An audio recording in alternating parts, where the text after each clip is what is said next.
Big fish.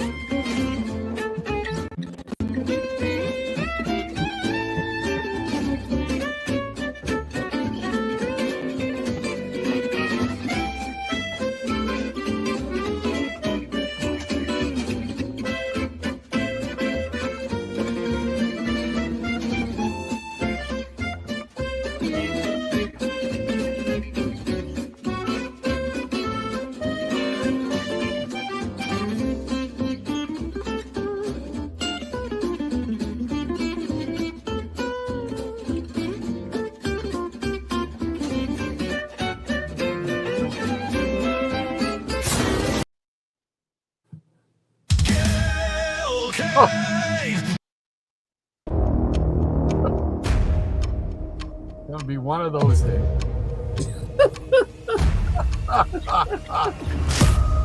Oh.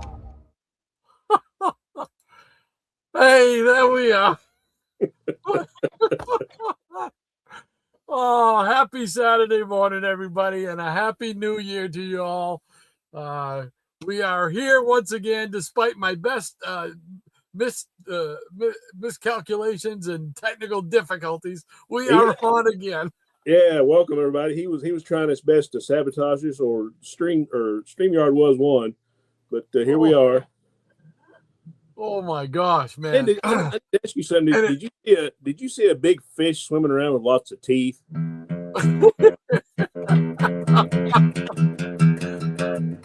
That's it.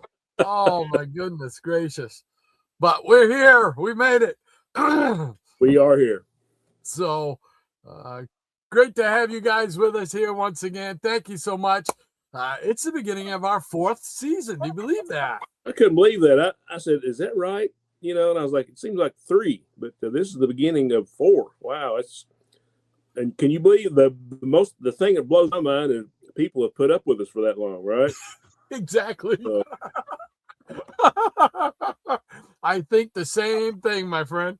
Oh my goodness. So, all right. Well, did you have a good holiday? Well, you know, it was different. You know, it was kind of laid back. You know, obviously because you know we've had losses in our family, and we just kind of kept it low key. And it was good to see everybody and had some good food. And I had the grandkids a few days ago, all 3 of them for like 2 or 3 days, and so we were like, "Oh, this is so much fun. When are you going home?" You know. No, we loved having them, and it was a good deal. And I had went and kidnapped my mom and had her up here, and she stayed, and we all went to the movies and saw Zootopia 2. So you know, she had a big time with her great grandchildren, and we all had a big time. So that was fun. We did pretty much the same thing as because you and I have talked. We had a family death as well, and so things were kind of low key, kind of mellow. It was good to have family around to help get through, you know. So. Yeah. So we did that, and for New Year's, New Year's was never a big holiday at my house, other than, hey, we're out of school, you know. Right, yeah. So, but my folks weren't people to go out to parties or anything like that.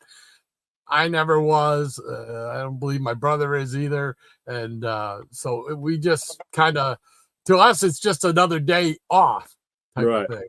So, yeah, you know, when I was a kid, they didn't make a big deal out of it. I think my folks, when they used to partake a little bit, you know, their brothers and sisters and friends, you know, they all get together and play music and stuff. And even if they didn't do that, at midnight, my dad would go out and blow off his shotgun at 12 o'clock, you know, just to ring in the New Year. So that was always kind of cool. But yeah, well, you know, I was working my second job, so we were planning a New Year's party, and Sandy and I went. And it was okay. It was like, you know, they had a buffet, and I think after people ate, they didn't really want to dance. So, you know, and it's like, well, there's not a lot of whole people dancing. I just kind of sat back, and when I was younger, that stuff would have drove me crazy. Why ain't anybody dancing? But I was like, yeah, I'm still getting paid. I don't care. You know, There you go. you sit there all night. I still get my money. So Absolutely. yeah, other than that, me and Sandy, my wife, we had a day yesterday. We went out and eat and hit a couple antique shops and all that good stuff. So we had a good day yesterday. So Cool beans. Well, what do you think? Should we bring in the Peanut Gallery for season 4? well, if we don't, they're going to bust in anyway. So let's go ahead and do it. Good point. Good point. All right, here we go. The Peanut Gallery's on the run. We got the comics, you bring the fun. Saturday morning, time to cheer. Man, we're glad you're here. North, south, east, and west. Peanut Gallery, you're the best. All our friends, both far and near. Man, we're glad you're here. All right. Welcome aboard Peanut Gallery season 4. Happy New Year to everybody. So glad you're here as always. Yeah, happy Thank you for Saturday, spending guys, the and time. hope your 2026 is a great one. I know for Rod and I, we're really happy to be putting 2025 in the rear view, for obvious reasons. So hope this next year is a good sign and or has a good sign, and so let's make it a good one. That's it. Let's kick it off. We got Easy Comic Reader starting us off, so let's play that right here. He's got another great song for us. Hold on, here we go. All the way from a sunny South Texas town comes the man who makes the magic sound, writing songs for the young and the old, sharing all those songs brave and bold. Easy Comic Reader, you pave the way, writing songs to sing every Saturday. We thank you for the song you've given us today. Yeah, we thank you for the cool comic song of the day. Thank you, Easy, for your cool comic song of the day. Thanks, Easy. That's right. Thanks, Easy. Absolutely. He's got another winner for us. Let's see what he says. He says, "Good morning, everyone." He's giving a wave and a fist bump. He says, "Gratu Orloff requested some Sam the Sham and the Pharaohs, so I chose Bully Bully." He says, "My version plays off of Shannon's struggle with MCF, multiple copy Hey, sickness." It is a real thing, guys. It is a real thing. So no jokes. I mean, I've got a couple of doctors are working on some stuff, but it is real. The struggle is real. Yes, it is. Most definitely. All right, so we ready for this? No, but we'll do it anyway. Okay. 1, 2, 3, 4. Ay, shoulda. Watch it now. Here it comes. It'll get ya. Shannon told Ronnie about it. What a What is this? song. Okay, Whoops. I can't read it, man. It's too small. About a deal song. He had 2 already, but he wants more. Shoulda. Yeah, about shoulda. Shoulda.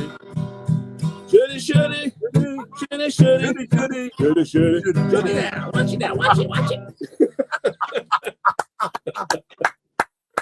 Awesome. Yeah. Oh, I was at my mom's and I got my dad's guitar. He was he had bequeathed this one to me, so I need to put some new strings on. But it's kind of fun to have it up here now.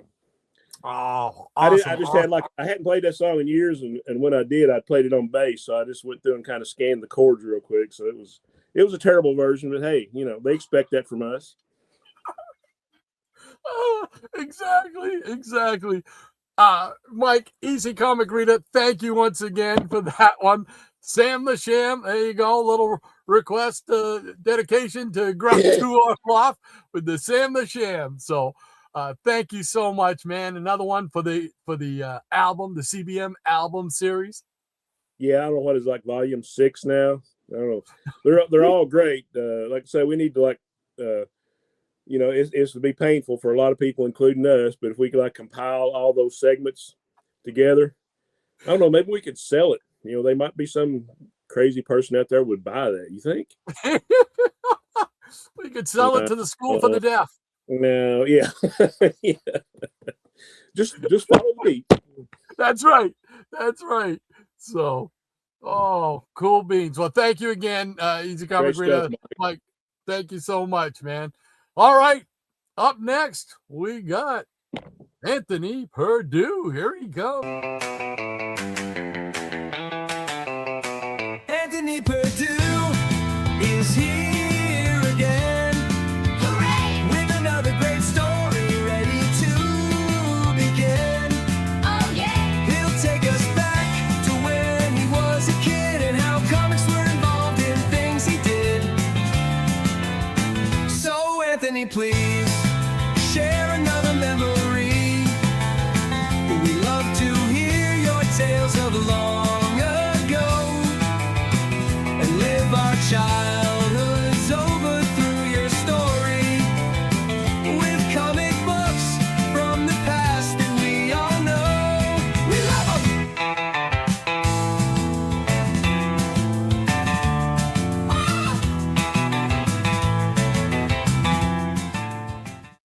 That's right, we love him. So let's see what Anthony's got to say today. He says, "Good morning, Peanut Peers. As a kid and a teenager, I never read the romance comic books, despite the fine artwork they provided.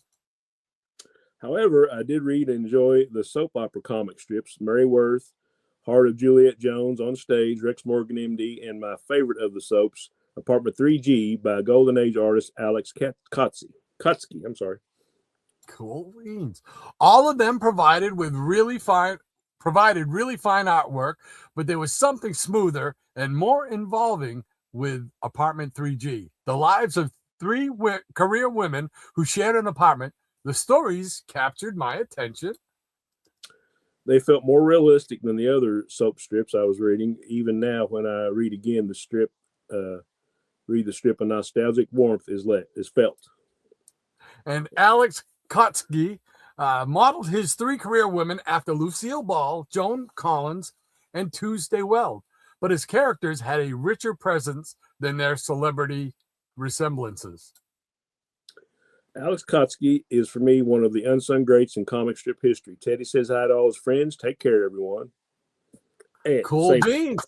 Thank you so much, Anthony, for another lovely story. Always great to hear how comic books influenced his life when he was little. I'm sure we all got stories like that we can share. Oh, yeah. We got too many stories. Yeah. In some cases, yeah.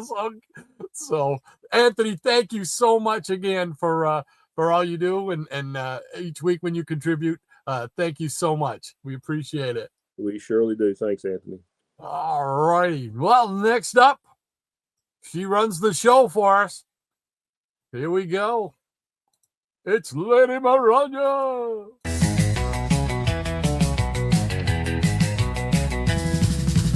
Since the day that she came to CBM, fantastic things keep happening. There really is wisdom in the things she says. And yes, we all appreciate what she brings to the show. She is our Lady Maranya, Baroness of the Blue Ridge, and she's sharing her stories with everyone tuning into the show. Let's go! That's right. Lady Maranya, she of the Blue Wrench, keeps us in line and certainly helps me keep going when I get lost, and that's pretty frequently. Oh, so you mean like when you run off at the mouth? Is that what you're talking about? Yeah. She reels me back in, puts that pause line up there. Enough talking, she says. Yeah, she does rein us in. It's time to look at some comics. Get these guys off the screen. That's it. That's it. Let's see what she's got to say today. She says, good morning, everyone, and welcome to another edition of Lady Eb's Comic Book Memories. Today's episode, Christmas Memories. Growing up, we had an artificial Christmas tree from S. Klein department store. I remember silver tinsel on the tree when I was a kid. Later, the tree was decorated with gold garland, miniature, multicolored blinking lights, and red ornaments. I started helping my mom put the tree together when I was 12 years old, sorting the branches by size and paint color at the ends of the branches. I remember those type of trees. Yep. I never figured out how she got the lights to first blink in sections, then the whole tree all at once. We also had a nativity set atop the Sears cabinet, color TV decorated with real pine branches. Yeah. And blinking multicolored lights. These decorations were kept up through January 6th each year. Another of my tasks, starting when I was 12, was to tape the Christmas cards that we got on the back of the front door and the outside door to the closet in the living room. We always seem to have just enough cards to cover both doors. My mom also decorated the front door with silver commemorative round bells hung from the red velvet ribbons that my Aunt Mary sent us each year from Woodward and was it Lothrop department store? I'm not sure what store my mom picked it up from, but she had a doohickey that she attached to the front door. And when the door was opened, it played Silent Night. Nice. Christmas Eve dinner was some kind of pasta and homemade tomato sauce. I remember one year not being able to eat spaghetti with tomato sauce due to acid sores in my mouth. Ooh, ouch. So I had mine with melted butter instead. Nothing wrong with that. Nice. I didn't know how my parents afforded getting presents for two kids about a year apart, but they managed to do it all until we were around 17 and 18, with the last present being portable black and white TVs. Nice. For our rooms. My older brother and I each got individual presents like G.I. Joes for him and Barbies and Dawn dolls for me. We also got at least one gift to share. Like air hockey, skittle pool, and rebound. Oh, yeah. Remember those well. Oh, wow. There's some memories there. And she says, thank you for listening to today's edition of Lady M's Comic Book Memories. And now, back to our regularly scheduled programming. WSAN 75, the home of comic book memories, already in progress. Thank you so much, Maranya. Great story, as always. Lots of great memories there. Now, skittle pool, was that like the little pool table that had like the little turn thing that can turn like for the cue ball and you could shoot it out? I think it wasn't Skittle. Was that the one that used to be advertised on the back of comics with Get Smart? Yeah, I think so. Where they had the pins down and you had a ball that was hanging from a thing, and that was like bowling, wasn't it? Yeah, it was bowling. Okay, except it was like on a chain or a string or something. Yeah, wasn't that?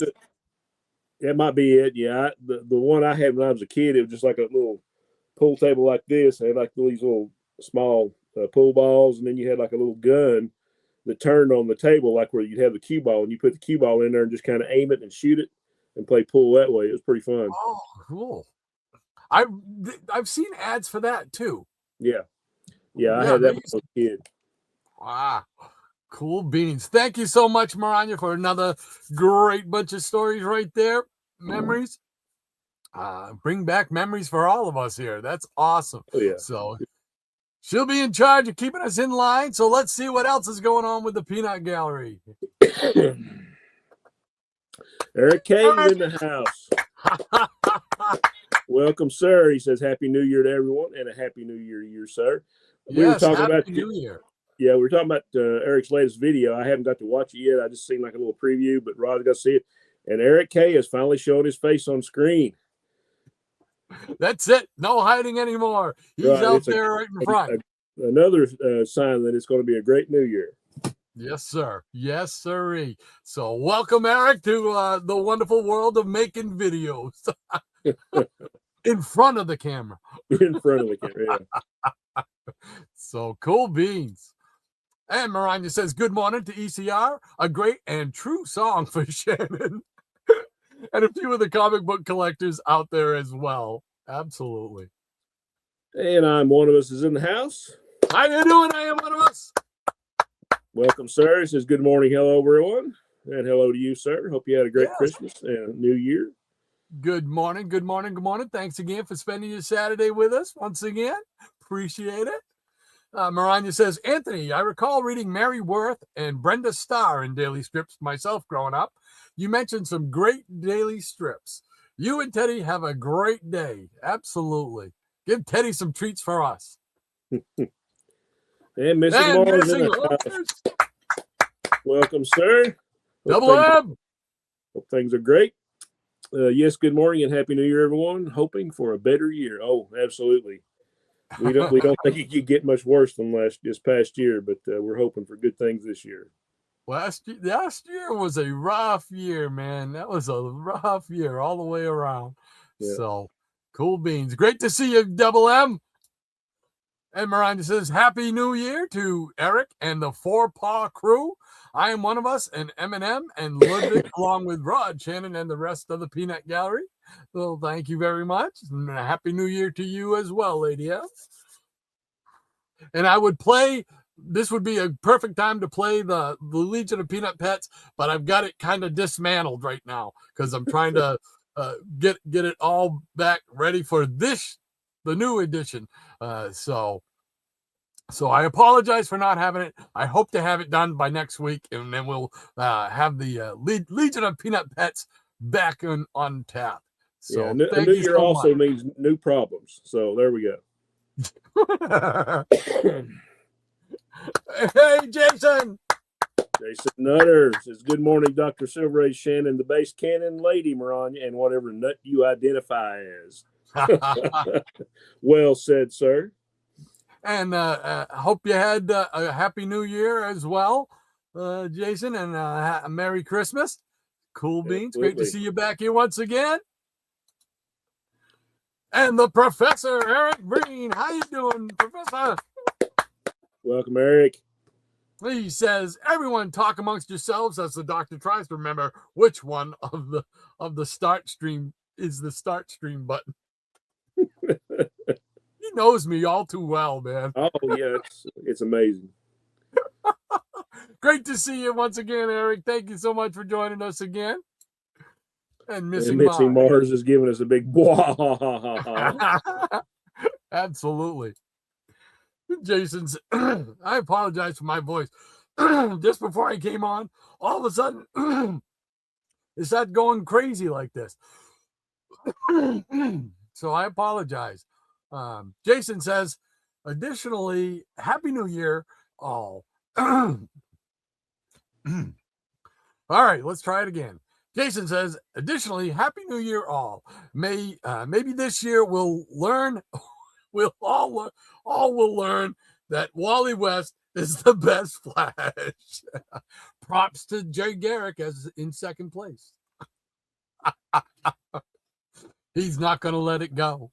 He's not. He's just going to keep running with it. I'm telling you. I'll get you, Jason. Cool. Great to have you with us, Jason. Absolutely. And Ron says, good morning, Jason. And today I identify as pecans. Wow. These streams start at RST, Rod Standard Time. Remind Eric of that, Lady Coco Lumpbottom. Lady Coco Lumpbottom. Hello, hello, hello. And the Jackson Roy Kirk is with us once again. Welcome, Jackson. How you doing, Jackson? Happy New Year. And he says, Happy New Year, folks. And a Happy New Year to you, sir. Hope all is going well so far. Absolutely. And Missing Mars says, Jackson. Oh, do I get to talk now? Okay. And Jason says, shh, the show is starting. And Maranya says, Happy New Year's, Jackson. And Jackson says, my 2-week vacation ended yesterday. My only consolation was that CBM would be on and I'd get to hang out with all you good people.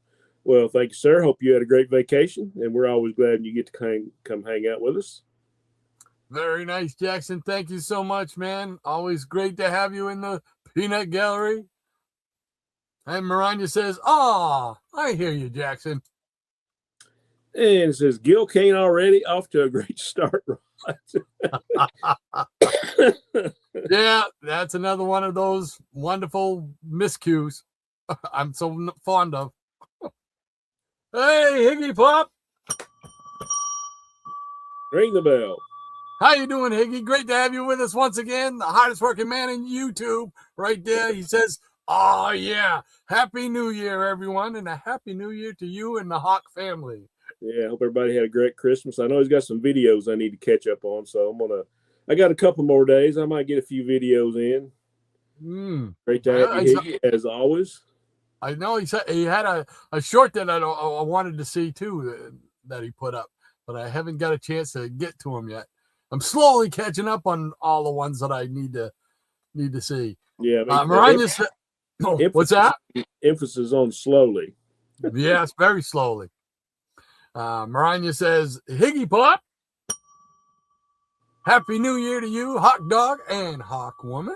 Cool beans. Oh, is it me?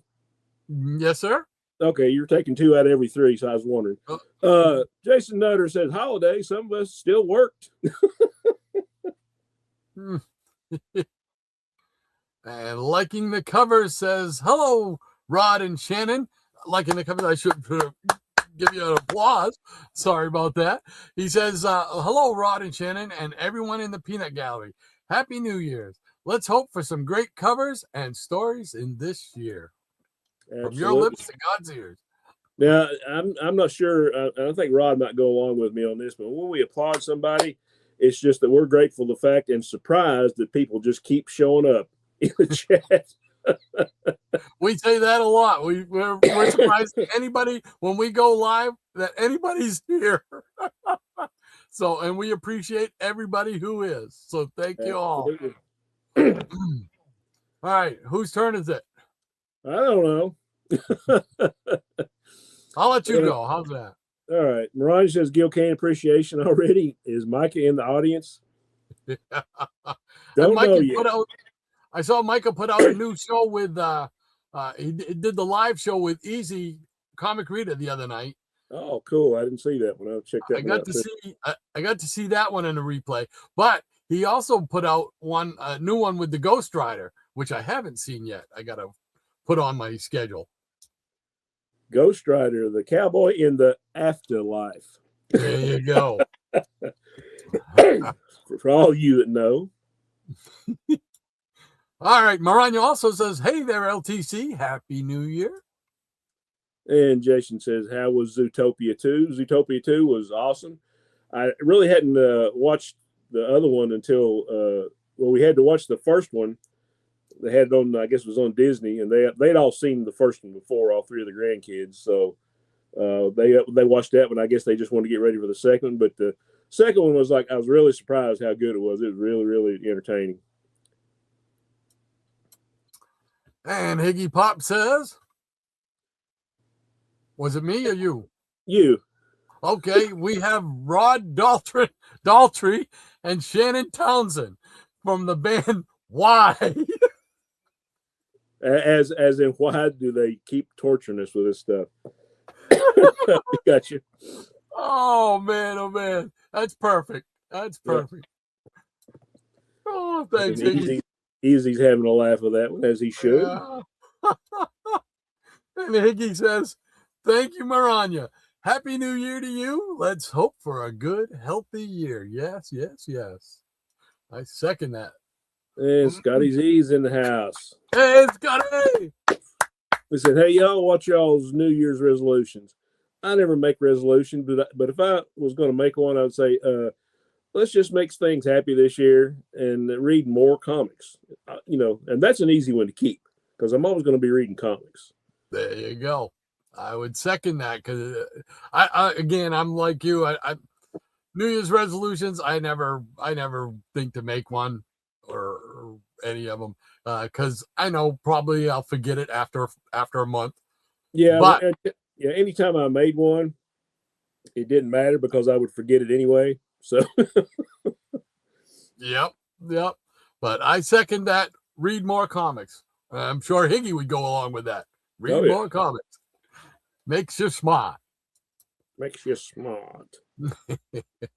Hey, Michael Taylor's back in the house. Oh, hey, Michael. Yeah, glad to see you Wow. back.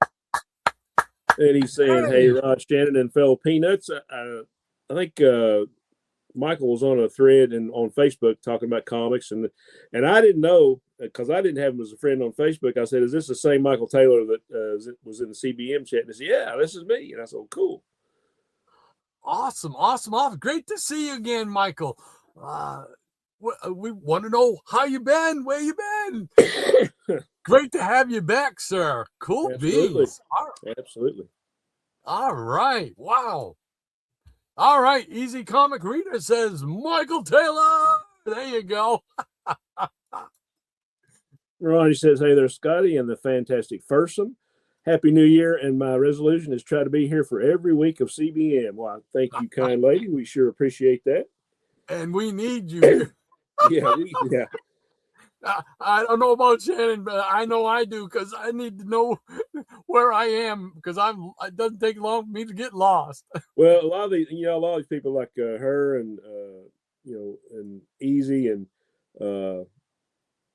Anthony, they're on the payroll. They're just and I'm sure they're wondering where their checks are at. We're trying to work on that. Well, you may or may not get any money out of this, but we appreciate you being here. Is there any doubt on whether we get any money? We just keep the same low productions and just pocket the money. Is that it? Yeah, we get in here like production values. What are production values? Oh, they're practically non-existent. Oh my gosh. Oh man. And Michael Taylor says, Happy New Year to everyone. Again, Happy New Year to you, Michael. Hope all is going well so far in this new year for you. Yeah, I hope you have a great upcoming 2026. Yeah. Sounds funny. I was done with 2025, so 2026 sounds good. Yes, sir. Scotty says, what's your 6 in 2026 is my slogan. Let's get fixed in 2026. Okay, that sounds like a personal situation, but it works. Oh, Marina says, good seeing you again, Michael. And I'm going to see. Excuse me. And a happy new year to you as well, she says. And liking the cover says, Happy New Year, Marina, and hope the best for you. And Marina says, thank you, LTC. The same right back at you, she says. And just says, hey, Scotty, resolutions, read more comics. I am way behind in the stack. Try to do more events with my kids, make better use of free time, write more. Yours? And Scotty says, me? Spend less time, plan more, walk more. I plan to buy the pass to walk on the beach because we get beautiful days here. Not today, but yesterday was good. Where noon is too purty to stay off the beach.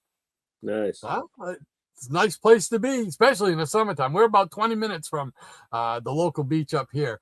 And it's a place me and my wife like to go during the summertime. Wintertime, not so much. And from Jackson, I hear that, Jason. I really need to stop getting more until I make a serious dent in what I've got in the piles. Yeah. I was just talking to Rod earlier. The days I've had a couple of weeks off, and I'm trying to there were probably 15 piles of comics that I needed to reintegrate into the boxes. And I'm down to about 5 little piles now. So I'm making a lot of good headway. Cool beans. And of course, I've got my big reading stack here too that I've not got to touch for a while. And we got Eric Breen, the professor. He says, "Oh, to be half of Helen Keller." oh, everybody's a critic, I tell you. And ECR says, "Loved it, fellas. Thank you, sir. We appreciate you providing those great lyrics." You are too kind. We know. Yeah, I was used to playing bass. It'd been so long since I pulled out a guitar. I was like, how's this go again? So I had to get reacclimated just a tad. And Michael Taylor says, bravo, ECR and Shannon. And Jackson says, CBM, K-Tail 2026 edition started. You There got might be it, some Jack. truth to that. Yeah. We resemble that remark. Yeah. Maranya says, shame on you, Eric. She also says, also shame on you too, Jackson. So she's shaming everybody. That's it. And Graphic Man, how you doing, Micah? Welcome, sir. Good to see you there. He's got the, what is that, the halo? He's got the halo going. He's a little chuckle going on there. It's too late for that. We already know there's no halo there. And Jason says, right, Jackson, I've got a couple piles of unread, and they're books I am enjoying. Good deal. And Maranya says, hey, now I know better, Micah. I heard you are reading for Wyatt Wingfoot. Oh, that's a name from the past. Oh, yeah. And Michael says, Rod, great job on Anthony's song. I like it. I like it. I like it. Thank you. Great to have you back, Michael, man. So good to see you. Absolutely, it is. And Scotty says, yeah, I hope everyone got to see the 35 Bronze Age comics I bought last Saturday at the flea market. $1 each. Nice. That's a nice deal. Oh, yeah. I was so stoked, and one of them is a romance comic because y'all like them, he says. Well, congrats on that. Yeah, and Michael says, Anthony, interesting info later. Cool beans. And Scotty says, Lucille Ball. I never knew that Mattel made a dozen Barbies of her. The Fancy Flea in town had a dozen Lucy dolls in box, $40 a piece. The one of her in the burn outfit with the cella is cool. I think it's bum. I've got no frame of reference for it because I've never looked at the Barbies or never even seen Lucy dolls. Holy cow! Really, I think you doth protest too much, my friend. I haven't. G.I. Joes, man. G.I. Joes, Captain Action, Major Matt Mason. Those are the ones I had. And Michael says, Rod, great job on Lady M song as well. I like it. Okay, we've already done that one. Oh. And Jason says, thank you, Lucille Ball, for Star Trek. Anyone know the story? Yes, I actually do know the story. If it wasn't for Lucille Ball, we would have no Star Trek. Oh, we can't. We got to have Star Trek.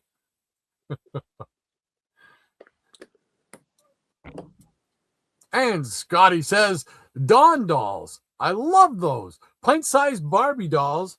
They also went well with Mego 8-inch superhero figures.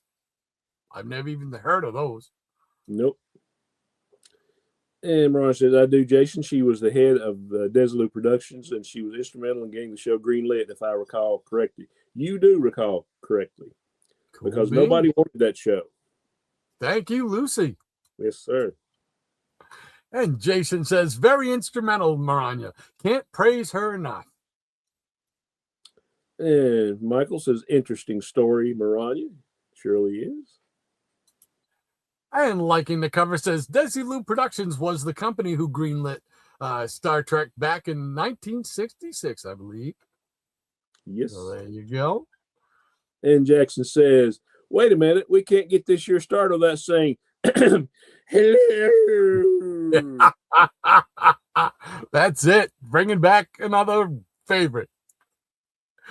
And Maranya says, today's breakfast is Asiago cheese, Walmart bagels with cream cheese, and Walmart brand Underwood deviled ham spread. Oh, that sounds good. There you go. Yeah, my wife and I, we went to Olive Garden last night and had some food.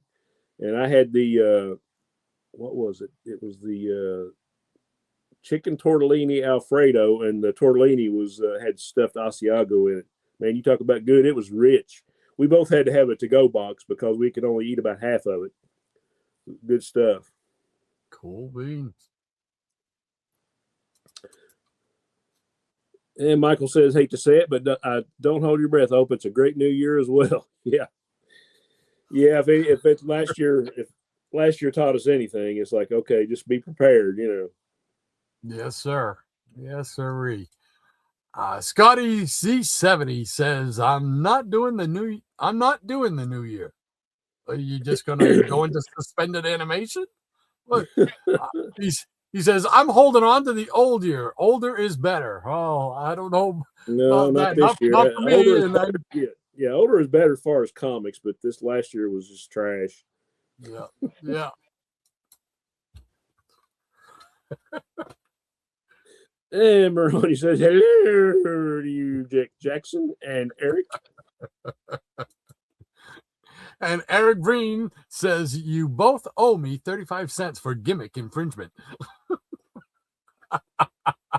Well, absolutely. All right.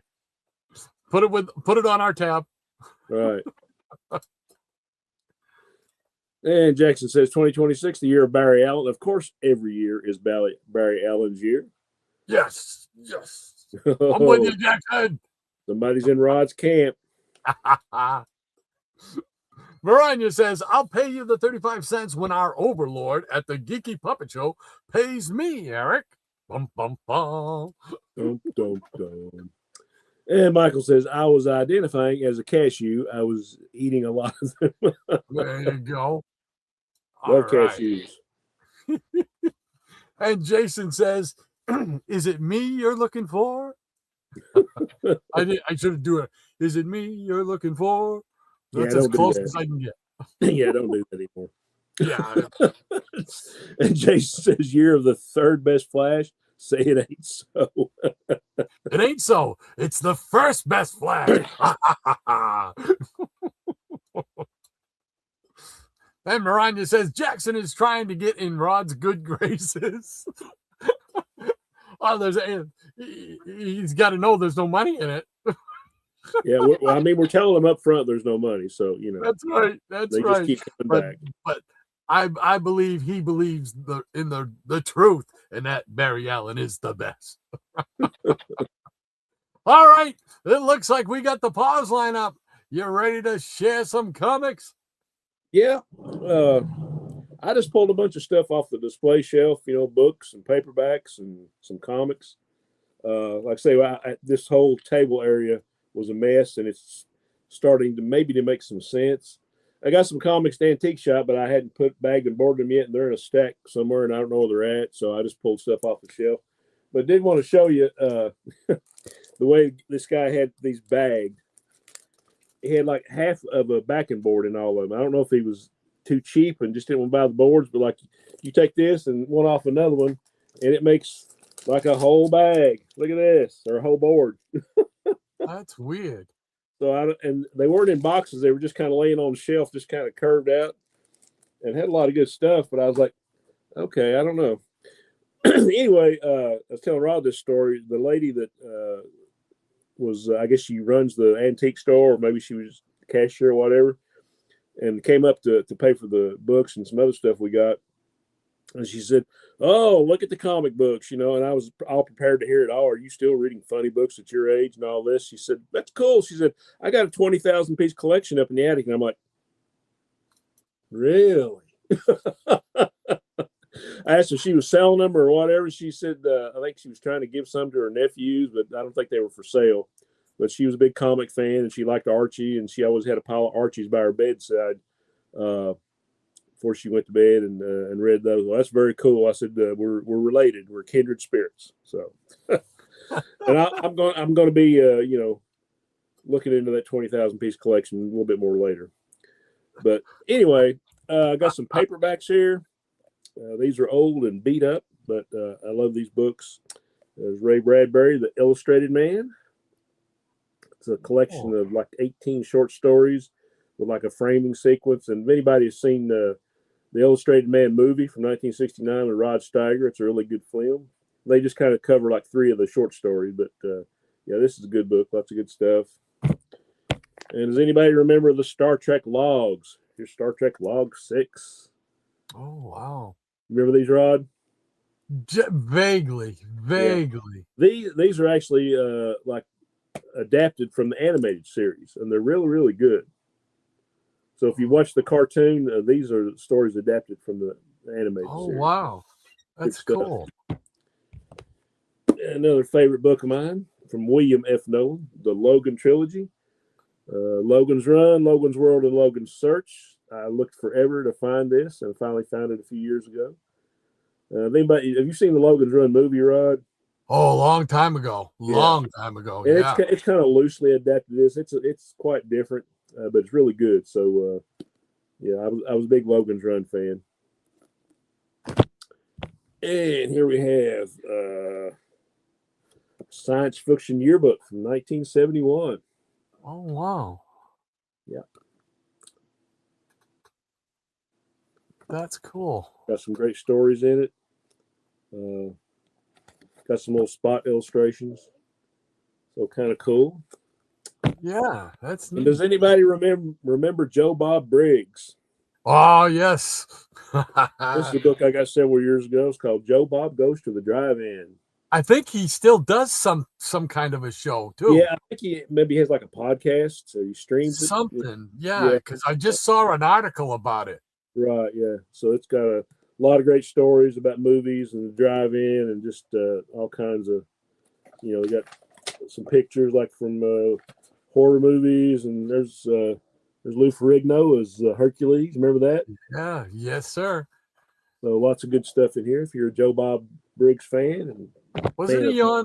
Wasn't he on like the Sci-Fi Channel for a while doing? he might have doing been. that? I think he was on either TNT or USA Channel. Ah, okay. Yeah, it might have been USA. Yeah, Yeah. but yeah, Might have I been was USA. loaded. Me sitting out there in his lawn chair drinking his beer. So it's pretty Yeah. cool. And here we have the dust cover's kind of ripped up. But here we have the novelization of Kingdom Come Oh, by nice. Elliot S. Magan, one of my favorite comic writers from the 70s. And this is actually from Barry Allen's point of view. So really, really good book. I've got a cassette that goes along with it. It's just kind of a audio cassette on the book. Yep, I used to have that. Yeah, so this is really good. And here we have I'm sorry. This is the one that's from Barry Allen's point of view. I was wrong. This is the Crisis on Infinite Earths. What? They don't have one from Wally's point of view? Oh, Why? yeah. Because it's Barry Allen. Yeah, but this is a great story. A little bit different from the comics, but it's like I said, this is from Barry Allen's point of view because he was a main character in that story. Cool beans. I never even knew of that. Oh yeah. That's awesome. Here we have the best time travel stories of the 20th century. I'm a sucker for any kind of time travel story. So all kinds of great stories. A lot of and you got some great authors in there too. You got Harry Turtledove, Theodore Sturgeon, Arthur C. Clarke, Ray Bradbury, Paul Anderson, Larry Niven, all kinds of great. Robert Silverberg, lots of great sci-fi writers. So, yeah, this is a really good book. A lot of great stories in it. And here's another time travel story of the man who folded himself. It's another by David Gerrold, and he had a lot to do with Star Trek also. Remember that name? I do not.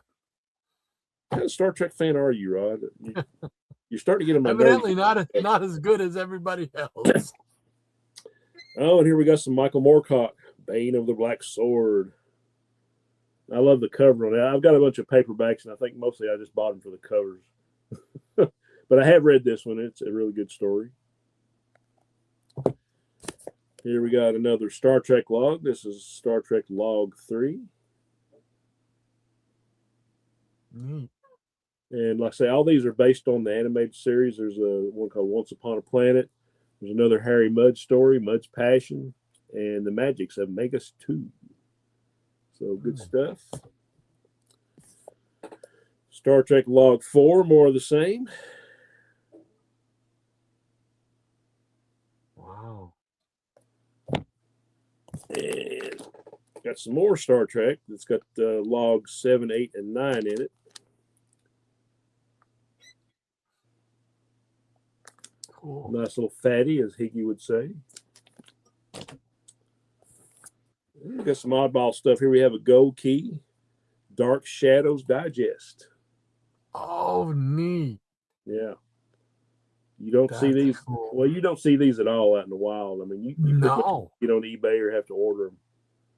I can't remember where I Yeah, got that's this, cool. but I love the digest. So, and here we have an old Superman puzzle, Maze Challenge. This is from 1978. Oh, wow. Got some little mazes you can go through. Oh, pretty neat. Changing the Superman in a phone booth. Who you kidding? And here's another DC novel with an Alex Ross covers, the Batman and Justice League, the Stone King. This is a good one. Oh.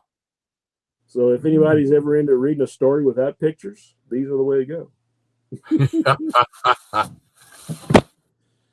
And last but not least from this round, because I'm trying to make it short, I didn't tell Rob, but I need to kind of cut out of here before 12 o'clock.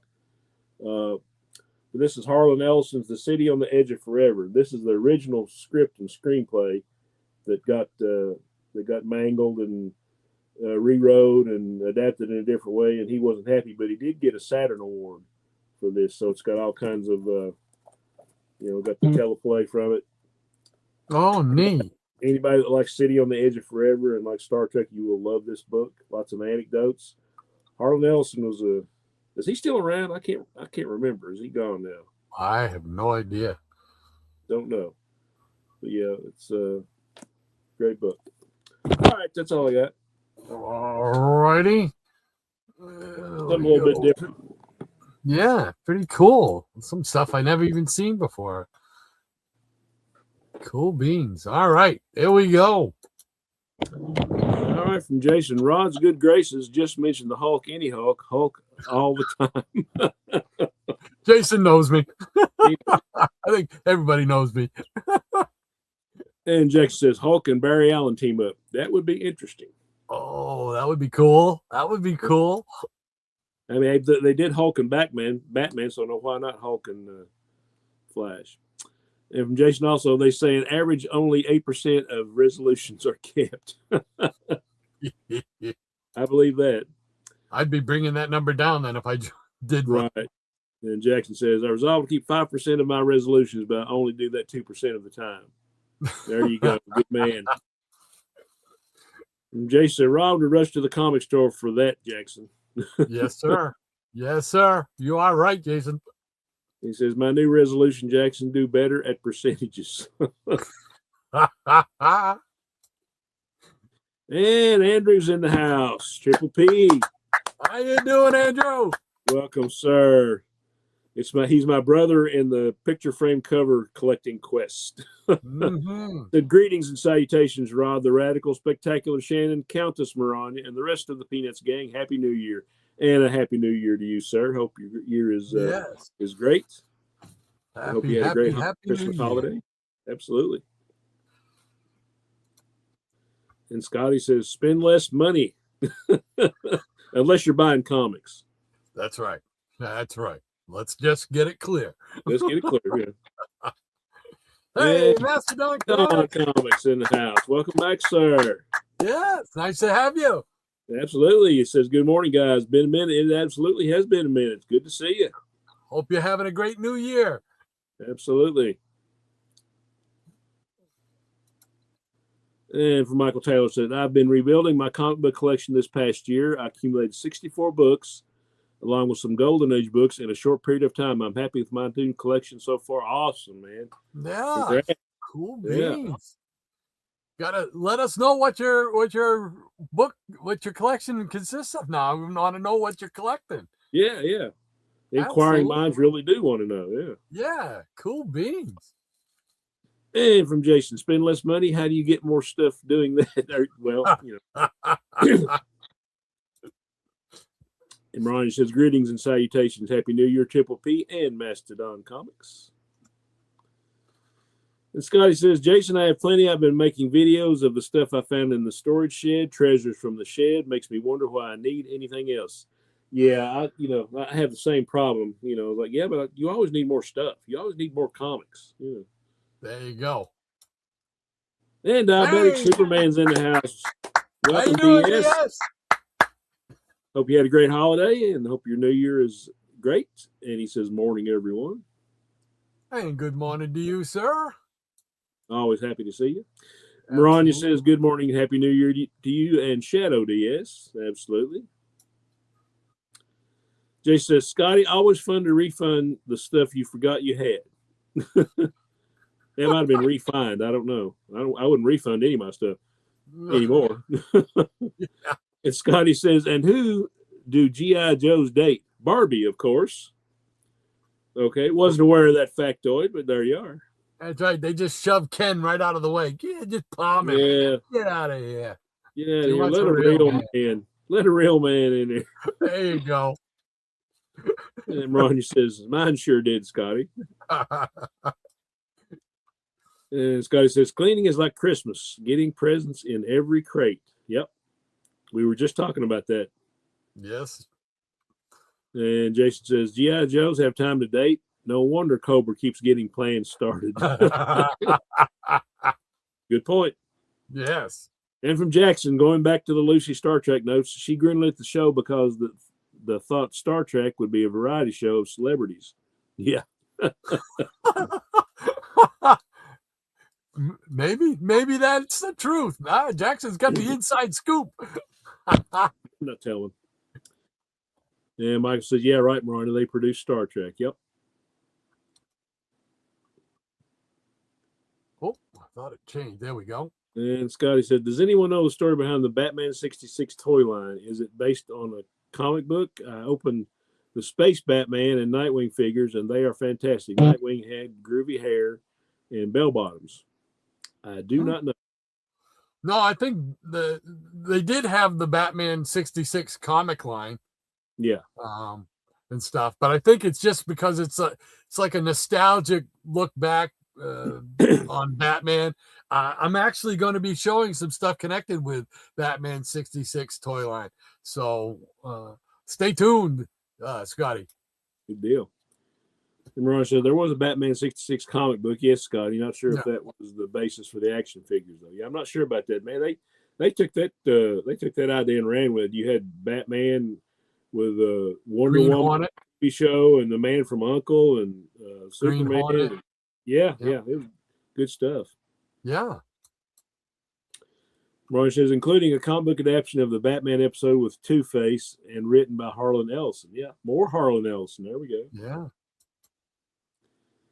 Scotty says, it is the season. Is it like season 4 of the series? The series had 3 seasons and no Nightwing, and I don't recall Space Batman, but I don't know. Yeah, I bet that's just they're basically trying to continue the story. They did the same thing with Smallville. They had a comic book called Smallville Season 11, you know. And Michael says, Barry Allen is the first Flash I saw on the spinner. Yep. Yes, sir. I'm with you. Ronnie says, Space Batman was more of a product of the comic books in the 60s, I believe. They may have had made the figure in the spirit of the 66 show. Now, what is Space Batman? Because I've never heard that before. That's a new one on me. I don't know. Yeah, somebody can explain Space Batman to me because I've never heard that character or that term. Or Scott says, well, they are very groovy figures. Cool. Holy deflated wallet, Batman. And Scotty says, I love the Star Trek TAS. I especially love the Catwoman that worked on the bridge. The animated series, yeah. Yeah. Jackson says, yes, Star Trek logs back in the day before home videotapes. Logs were the only way we could relive the animated shows. Yep. Absolutely. Mm-hmm. And Maroni says, Maris was cool indeed. Also, Arex because Walter Koenig wasn't playing Chekhov. Yes, talking about the cat lady on the animated show. That was her name. Oh, okay. All right. And Mastodon Comics says, I watched the OG Planet of the Apes films earlier this week. Yeah. For the first time in 25 years. Fun time. My wife found a documentary for us to watch afterwards. Yep. Oh, I cool. may or may not have seen those. I don't know. Just once or twice, maybe? Once or twice or 20 times. Yeah. Jack says there were paperbacks of the Star Trek 3 season episodes too. Yeah. And like in the cover says, Me TV Tunes is currently showing the Star Trek cartoon on Saturday nights at 11 p.m. Oh, wow. I didn't know that.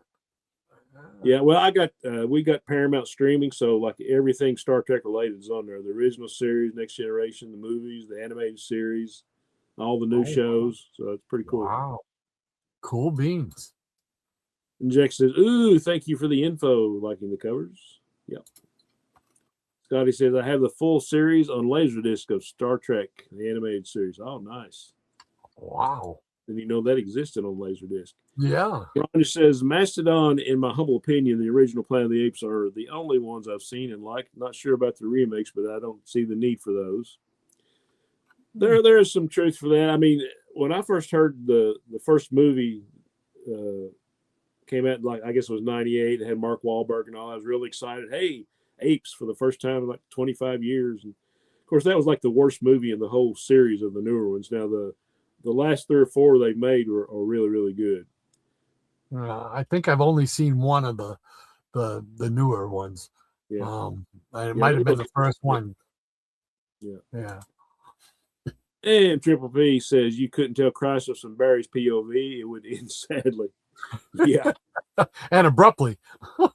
But he came back, as they always do. Ronnie says David Gerrold wrote the episode The Trouble with Tribbles. Yep. And Ghost wrote a few episodes of that show as well as worked on Next Generation. Yes, he did.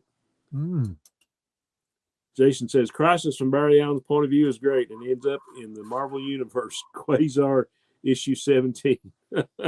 Buried Alien. Yeah. Buried Alien. I remember that. Yeah. And Jackson says Rod, Star Trek is the one with the guy with the pointed ears, not the one with the guy whose dad wears a black helmet. Just for clarification. Yes, yeah. I need all the help I can get. Yeah.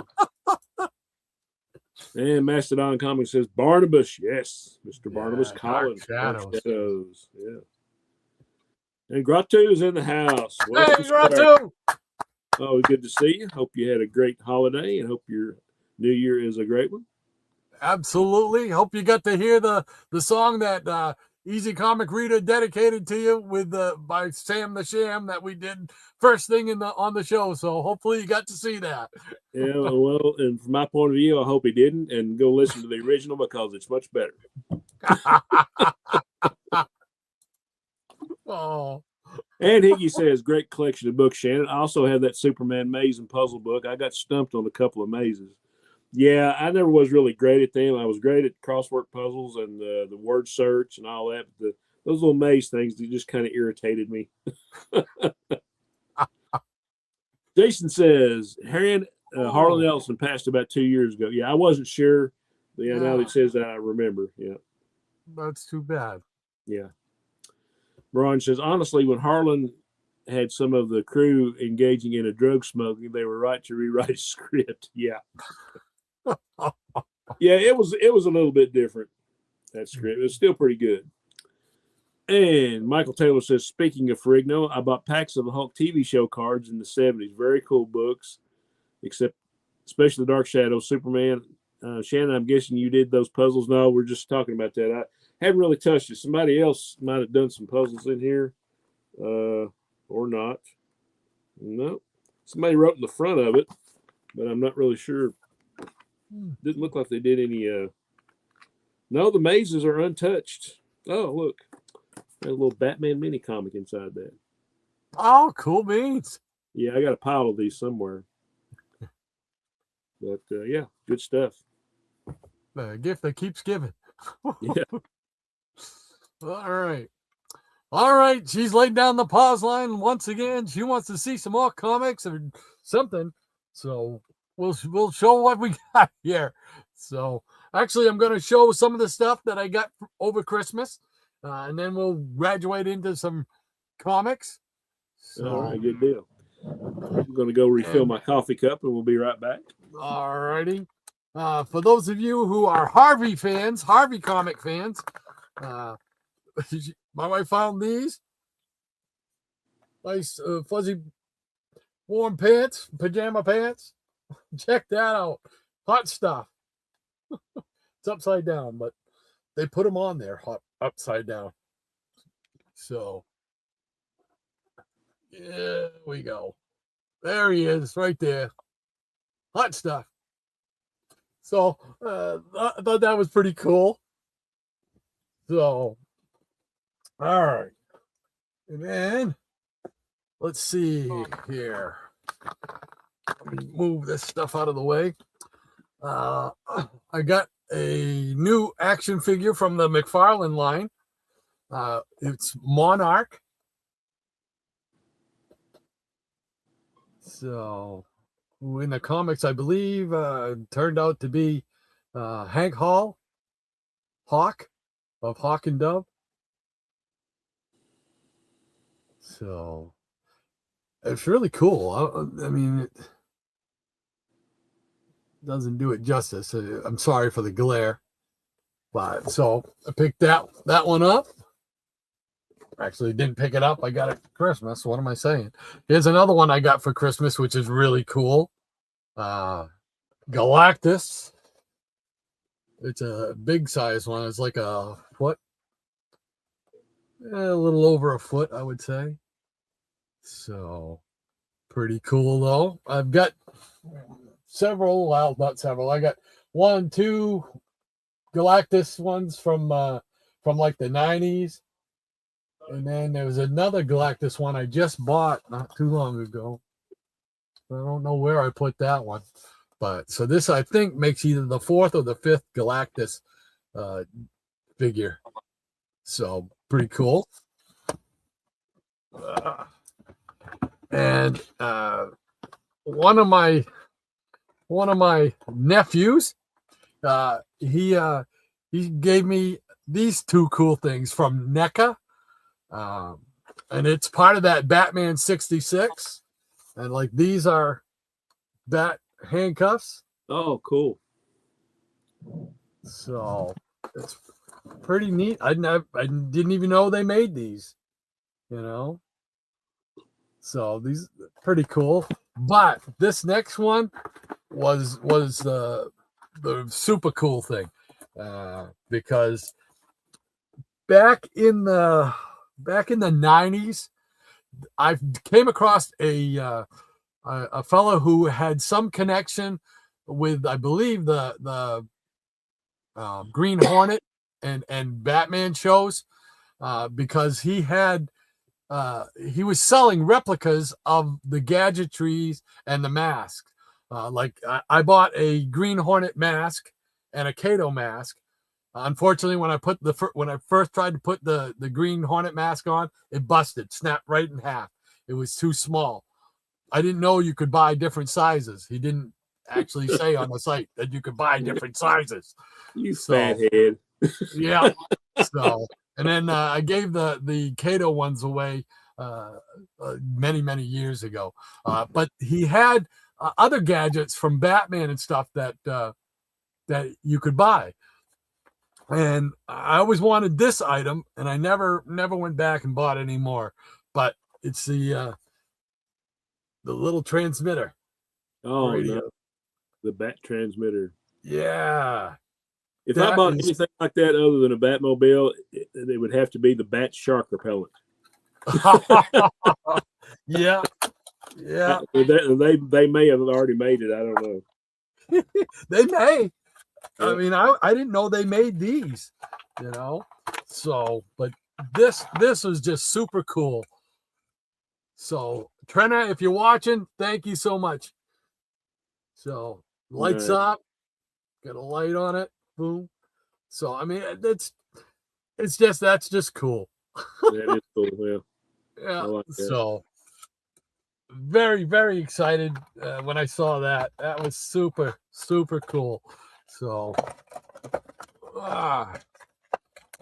get that back in there. All right. So, I don't know if you got to see the hot stuff pajama pants. Oh no, there we go. Oh, now I'm jealous, man. Love hot stuff. Love hot stuff. Unbelievable. Yeah, Captain Who'd have thought they'd be making merchandise off of hot stuff in the 2000s. That's funny. Yeah, little Captain Strangelove will be wanting him a pair now. There we go. And the other thing I think you missed was the Monarch. Oh, nice. I Action didn't know they figure, made one of those. Yeah, cool. Yeah, that was pretty neat. So, all right. And so now we'll show some comics. I found my Rudolph. Yay! Oh, nice. A week late, but I did find it. So we'll put him right in spinner rack right there. Yeah. That's what I have to find me a copy of Rudolph. I don't even have the treasuries, but yeah. And I did finally get a copy of or an issue of Angel and the Ape from the original series. Nice. Yeah. I think probably the treasuries would be the easier ones to find. Yeah. Than those things. Those things, man. I maybe seen 3 or 4 in my whole entire time of collecting. Have I ever seen the comics? So, and 2 of them I picked up as soon as I saw them. So, but you guys know I've been working on trying to organize, get myself back in shape here as far as the comics go and whatnot. Well, I pulled out a couple of boxes the other day. Had no idea what I was going to find in them. So we're about to see what I found. Remember, I think everybody has the Heroes Inc. #1. I got number. I got the other one. I don't have that one yet. I didn't know there was 2 of them until you were telling me. Yeah. So, and this one has a certificate of authenticity. The book was obtained from the personal collection of Bob Layton. Oh, nice. And if I could just hold on just a second here, I want to remove this because, oh, come on. You're going to fight me. My fingers are frozen, so they're not working as good. Man, you need to put you a space heater down there. Oh, I wouldn't. I'm always afraid because I've thought of that many times, but there's too much paper down here. If something ever happened, it would catch up. It would go up in an inferno. But this book right here was gifted to me by Lead Paint, Greg. Oh, nice, yeah. So I want to thank you again, Greg. That's pretty doggone cool. And I finally found it again. Yeah, you'll remember he gifted me that first Sea Devils appearance in Showcase. Yes. Yes. I still can't get over that. Thank you again, Greg. Cool beans. And I found the original artwork from not the Beatles, from the Turtles. Here's one of them. Oh yeah. Which is pretty cool. Says he throws it at people. Far out. So, that's pretty cool. That's from like 1984. When I met them guys there, they were first putting out their first couple of issues. And here's another one, which you got to have something done. Oh yeah, by them with the Hulk. So yes, that's cool, man. Laird and Eastman, man, those guys didn't know what they were making when they made those turtles, did they? No, sir. I don't think they knew the reach it was going to have, the impact it was going to have. So it's great to find those 2 things. I am going to get those things framed. So good deal. All right. And we're going to reach in and find out what we got. We got some Jonah Hex. This is Jonah Hex number 87. Where's my glasses? I got head cataract surgery, so now I can read, the small print on a indicia from a comic a mile away. But anything closer than 2 feet, I got to have cheaters still. This is number 87. Oh, nice. Very nice. Yeah. And I was talking to you about this one here, that the multi-copy sickness. I did not know I had an obsession book, but evidently I do, because it's Commandy number 43. Yeah. I have found over the last week, I've found like 5 copies of this. I have at least 3 or 4, but I'm a Commandy guy. When you told me that, it warmed my heart. I'm like, how do I keep buying this one? Right. It's cool because it's got the bicentennial thing on it. I mean, so it's really cool. Yeah. But got that great Ernie Shanks cover on it. Yeah, I love that. Yeah, I have no idea that I had that many copies of it. Oh, here's more Bronze Age Marvel. Marvel Premiere number 46 with the Man Wolf. Oh, yeah. Good stuff. Another favorite character of ours. This is number 3 in a 4-issue limited series, Jack of Hearts. Yeah, I've got those. That's one of my favorite miniseries. Yeah, I'm kind of on a quest to get like all the Jack of Hearts Bronze Ages anyway. So I'm probably about 30 or 40% there. Cool. I'm trying to do the same thing. The same thing. Here we go with some Western action by Marvel. The Ringo Kid, number 4. Oh, yeah. Ooh. Cool little series. So, Marvel Chillers, number 2 with Mordred the Mystic. Mordred the Mystic, yeah. It was like 7 issues in that one, right? Ooh, I don't know, because I'm still working on this one. Yeah, I think I just need one. I was looking at my want list, and I think I just need number 4. But I've got all the rest of them with Tigra and Mordred. Yeah. Here's another one. Marvel Chillers number 5 with Tigra. Yeah. And Red Wolf. Yeah. And number 7 with Tigra. And a Sukral. The Kirby cover. You can't beat that one.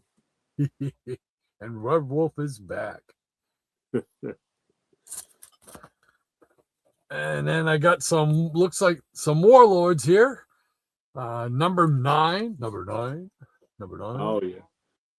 Yeah, I love Mike Grell's run on Warlord. This is another one that I have, another series that I have, bunches of these in several different places. And I got to try and find them all, and get them all together so I know what I have. Right. Drives me crazy. Here's number 10.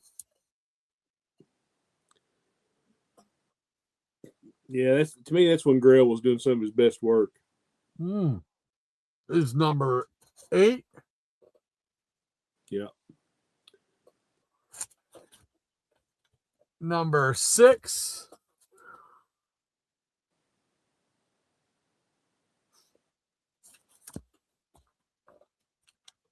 Number 5. Yeah, originally, the first appearance was in first issue special number 8. Yeah. I think after that they started the series, and maybe after 2 or 3 issues they canceled it. And then when Jeanette Kahn came in and took over at DC, she's like, "Why is this book not on our schedule?" So they started it back up again, and it went for a long time. Yeah, it's like went up to like the 80s, right? No, I think it was way over 100. I mean, Grell wasn't on it. Oh, yes.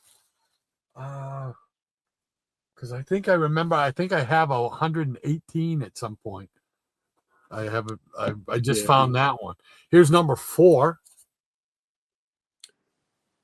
Demos. Yeah.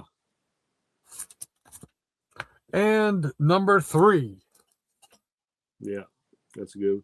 It's funny. It goes along. And I've told people this a lot. It seemed like anytime I picked up a new issue or a new series, somehow it was always number 2. I was never around for number 1. So it was like number 2 of Warlord, number 2 of Freedom Fighters, number 2 of New Teen Titans, which that was a good one, though. That was first Deathstroke. But the second issue of Karate Kid, it's really weird. Well, here's a 75 cent square bound Marvel king size Micronauts number 1. Oh yeah, that's the one of the Steve Ditko art. Yeah, yeah, I picked that one up just last year sometime. Oh, I never know what I'm going to find in these boxes. Here's Iron Fist number 5. Oh, very cool. Oh, it's an old one. Here is Sergeant Fury and his Howling Commandos number 20. Oh yeah. The Blitz Squad Strikes. Oh, it is another Sergeant Fury number 23. I don't even know if I've got these entered into my inventory even. Shame on you. I know. I'm so out of it here. Here is another Ringo Kid number 10. Yeah, it was a cool series. Bad Day in Black Creek. Super Villain Team Up number 11. Yeah. That's one I'm actively working on completing. So I just got like 3 issues here in the last few months. Here's Man Bat number 2. Of 2. It only lasted 2 issues. Yeah. Oh, and we got some Atlas comics here. Grim Ghost number 3. Yeah. You know, I ordered one of those Grim Ghost action figures through Walmart. It never came. Well, they refund your money? Yeah, they did eventually. But we're talking like 6 months later or something like that. Oh, wow. You know, and they sent me a letter saying, "Yeah, we're sorry, but this item is no longer available." And like, well, where's mine? You should have had enough, made the orders. You took my money. Right. That's stupid. Here's Grim Ghost number 2. Because that would have been a cool figure to have. Yeah, that's a cool cover right there.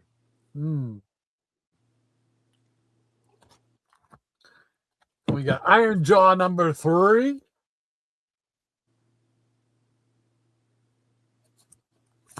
I'm glad I found these because I can get them I know where the other Atlas ones are. Here we go with John Target Manstalker number 3. He puts on a uniform this time. Yeah, that was Larry Lieber and company, Stan Lee's brother, trying to Marvel at being Marvel, and he didn't do very well, but still good books. Here is Wolf the Barbarian number 1. Wolf. Yeah.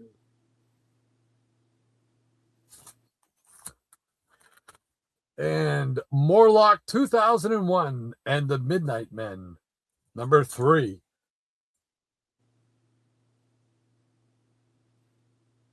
Good stuff. And to finish off this group, we'll do Weird Suspense featuring the Tarantula number 1. Good stuff. Had a lot of good artists and writers on those stories. I'm just surprised it didn't go longer than I think I think 4 issues was the longest a series went. Yeah, there was like a bunch of them had 4 issues. Some had 3 and 2, and some of them just was like one shots. So short lived but fun books. And really, most of them they won't break the bank. Yeah. Oh yeah. Let's get back together here. There we go. All righty. And there's the pause line. Thank you again, Maranya, for keeping me in line so I know where I'm going. Scotty says 30% of Americans don't understand percents. That's like what? Over half of us, right? Using Rick Steiner math or Scott Steiner's math. Right. Michael Taylor says, okay, I'll make a list of the books and let you guys know next Saturday. All righty. Nice. Yeah. Cool beans. Looking forward to that. Oh, my phone is jinging off here. Jason says, got to head out. Hope everyone has a great week and see you if I get back. And the guys are in golden time. Jason, take care, man. See you, Jason. And Maranya says, take care, Jason. Have a great week. Scotty says, Space Batman is just Batman in a space suit, bubble helmet, and Batwing flight backpack. Was that one of the figures? Yeah, I think so. Okay. I do have a Batman. I think I have the Batman. One of them here. He thinks he has a Batman. I'm knocking things over here. He's knocking things over there. Yes, as always. All right. Yeah, I got a Batman and a Robin. The Batman I've got is one with, he's got like a breathing apparatus. Okay, that's cool. Yeah, they're really neat figures. They really are. He's got also like a bat bazooka. So that's pretty cool. So, and I actually have the Bat Cave playset that comes for those figures, which is pretty neat. Michael Taylor says some of those Batman 66 covers are great. Fun fact: Bill Finger wrote the script for Batman 66 Clock King episode. Oh, nice. Wow, I tell you what series I was wanting to read and collect was the Wonder Woman and the Bionic Woman series. You ever see that one? I don't know if I did or not. I don't recall it. Yeah, it looked like it'd be pretty good. Oh, wow. And Maranya says, yes, he did, Michael. And it was sad that all he wanted was screen credit for writing it. And the Space Baby is here. How you doing? Hey, baby, welcome, sir. He says, Gratu made meat. Meat. Meat? Made meat? Okay. And Mastodon says, hey to Gratu. And Michael Taylor says, I know, Maranya. Bill Finger did not get enough credit for all he did for Batman, mostly thanks to Kane. So yeah, I know Kane there's took always much credit for stuff he didn't do. You know, I know there's always been some kind of like friction there or something, but I never knew what the crux of it was. Well, you know, Kane didn't do a whole lot of the writing and art, and people like Finger and other guys, Jerry Robinson, they did a lot of they were like ghost artists, you know, but Kane was taking the credit for it all. How could you in good conscience do that? I don't understand that. Man, You know didn't what I mean? Yeah, well, I guess that probably sums that up. Yeah. And Space Baby says, Gratu made me watch him. And the Jackson Roy Kirk says, hot stuff or just smoldering embers? Oh, man, oh, man. Oh, you're killing me. And Maranya says, the missus is calling you hot stuff with those pants, Rod. Oh, no, I think it was more just a case of, hey, it's a comic thing. I'll buy it, and that'll shut him up for another present. Yeah, she's like, please don't wear those outside so the neighbors can see. Exactly, yeah. Don't stand in front of the windows, please. Absolutely. Space Baby says, Gratu made me watch him rifle through long boxes for 40 minutes, and they never gave up what he got. Just talking about cheese on his Arby's sandwich. I saw that video. I was fascinated. He saw that the place he went to, Collectomania, I think was the name of it, had a lot of really good stuff in there. Not just comics. But, that. That was pretty cool. I think we're both of the same mindset. We'd love to find places like that. Yeah. So I thought it was fascinating. And I saw he had a pretty good stack. I'm sure you'll probably do a video at some point where he shows us what he got. So just stay tuned, Space Baby. I'm sure he'll put up a video with that in it. So. Okay. And Michael Taylor says, yes, Rod, those pajamas are hot stuff, he says. Scotty says, I got that Galactus too. It's really rad, he says. Yeah, it's anything Galactus I like. I try to pick that up. So, like I said, I got a couple of the old ones from the Fantastic Four cartoon and then from the Silver Surfer cartoon. And they're good size. One of them talks. Yeah. his eyes glow and stuff like that. You saw you told me you saw the new Fantastic Four movie, right? Yes. Yeah, what I probably asked you this before, but what did you think, honestly? Um, I have to agree with the one criticism that I agree with, I guess, is that I would have liked to seen more action. Yeah. But There was a lot I of understand. dialogue, wasn't it? Yeah. Yeah, but it was just I was marking out like a school kid when I saw Galactus. Though I gotta admit, Oh, it yeah. was just cool to finally see him on the big screen. You know, Oh, yeah. not some cosmic cloud. Yeah, there were moments in it I liked. It's like, okay, you take like if you read a comic book, there's several panels or maybe a string of panels that you really like, and that's kind of the way it was with me. I was like, they still haven't got it right, but they're getting better. So Wow. I know it was like it was cool. I wanted so long. I was so mad when they did that. What? That's Galactus? That's because you yeah, almost don't even realize that until the end of the movie. right. And then it's like, well, wait, where's Galactus? You can't have Silver Surfer without Galactus. And there's Right. like that cosmic cloud. Get out of here with that. Yeah, that was just stupid. So I was thrilled to see that. So I had to, and when they came out with the figure, it's like, oh yeah, hey, Mrs. Give me that. Yeah, Christmas. this is my Galactus. This is my Galactus. Yeah. Hey, Gratu says, I am uploading a video right now, Space Baby. There you go. Yeah. There you go. Ask and you shall receive. Cool beans. And Space Baby's laughing out loud. Gratu says, where I show what I pulled from those boxes. Cool beans. It's a fun video to watch. He actually has 2 videos where he's gone in there. And it looked to me like a pretty neat, cool place. Yeah. Mike Taylor says, Rod, speaking of the Batman Green Hornet episode, Bruce Lee couldn't stand Burt Ward. Yeah, I know. I've heard the stories where, they wanted to have a real fight or something. I don't think it would be much of a fight, to be honest. Yeah, I think Burt would have got his anus kicked. Yeah, that wouldn't have ended well. And Space Baby said, just messing, brother. Scotty says, opening a box of cereal, and did anyone else here keep your comics in empty cereal boxes to store and organize when you were kids? I did not ever do that. Never thought of that. No, I just had whatever was available, cardboard box.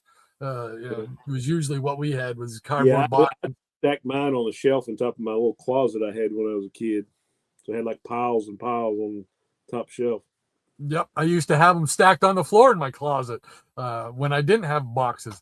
So, and for a while there, I had a box that I kept right under my bed, so I could just like reach down and slide it out, grab a comic, and read it whenever.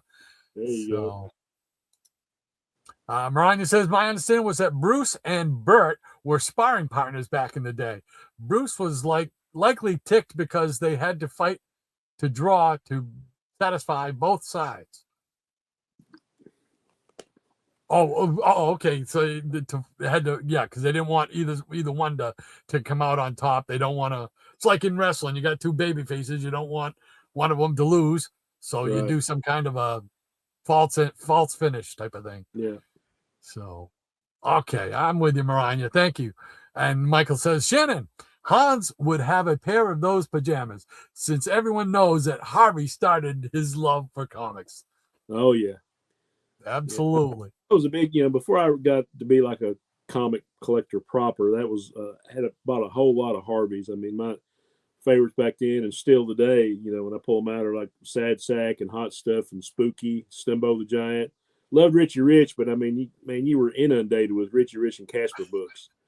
I mean, it's like with the X-Men now or something like that, or the Batman books. I mean, there's like, you can't collect all the titles, I mean, that's kind of the way it was back then, but still fun stuff, Yeah.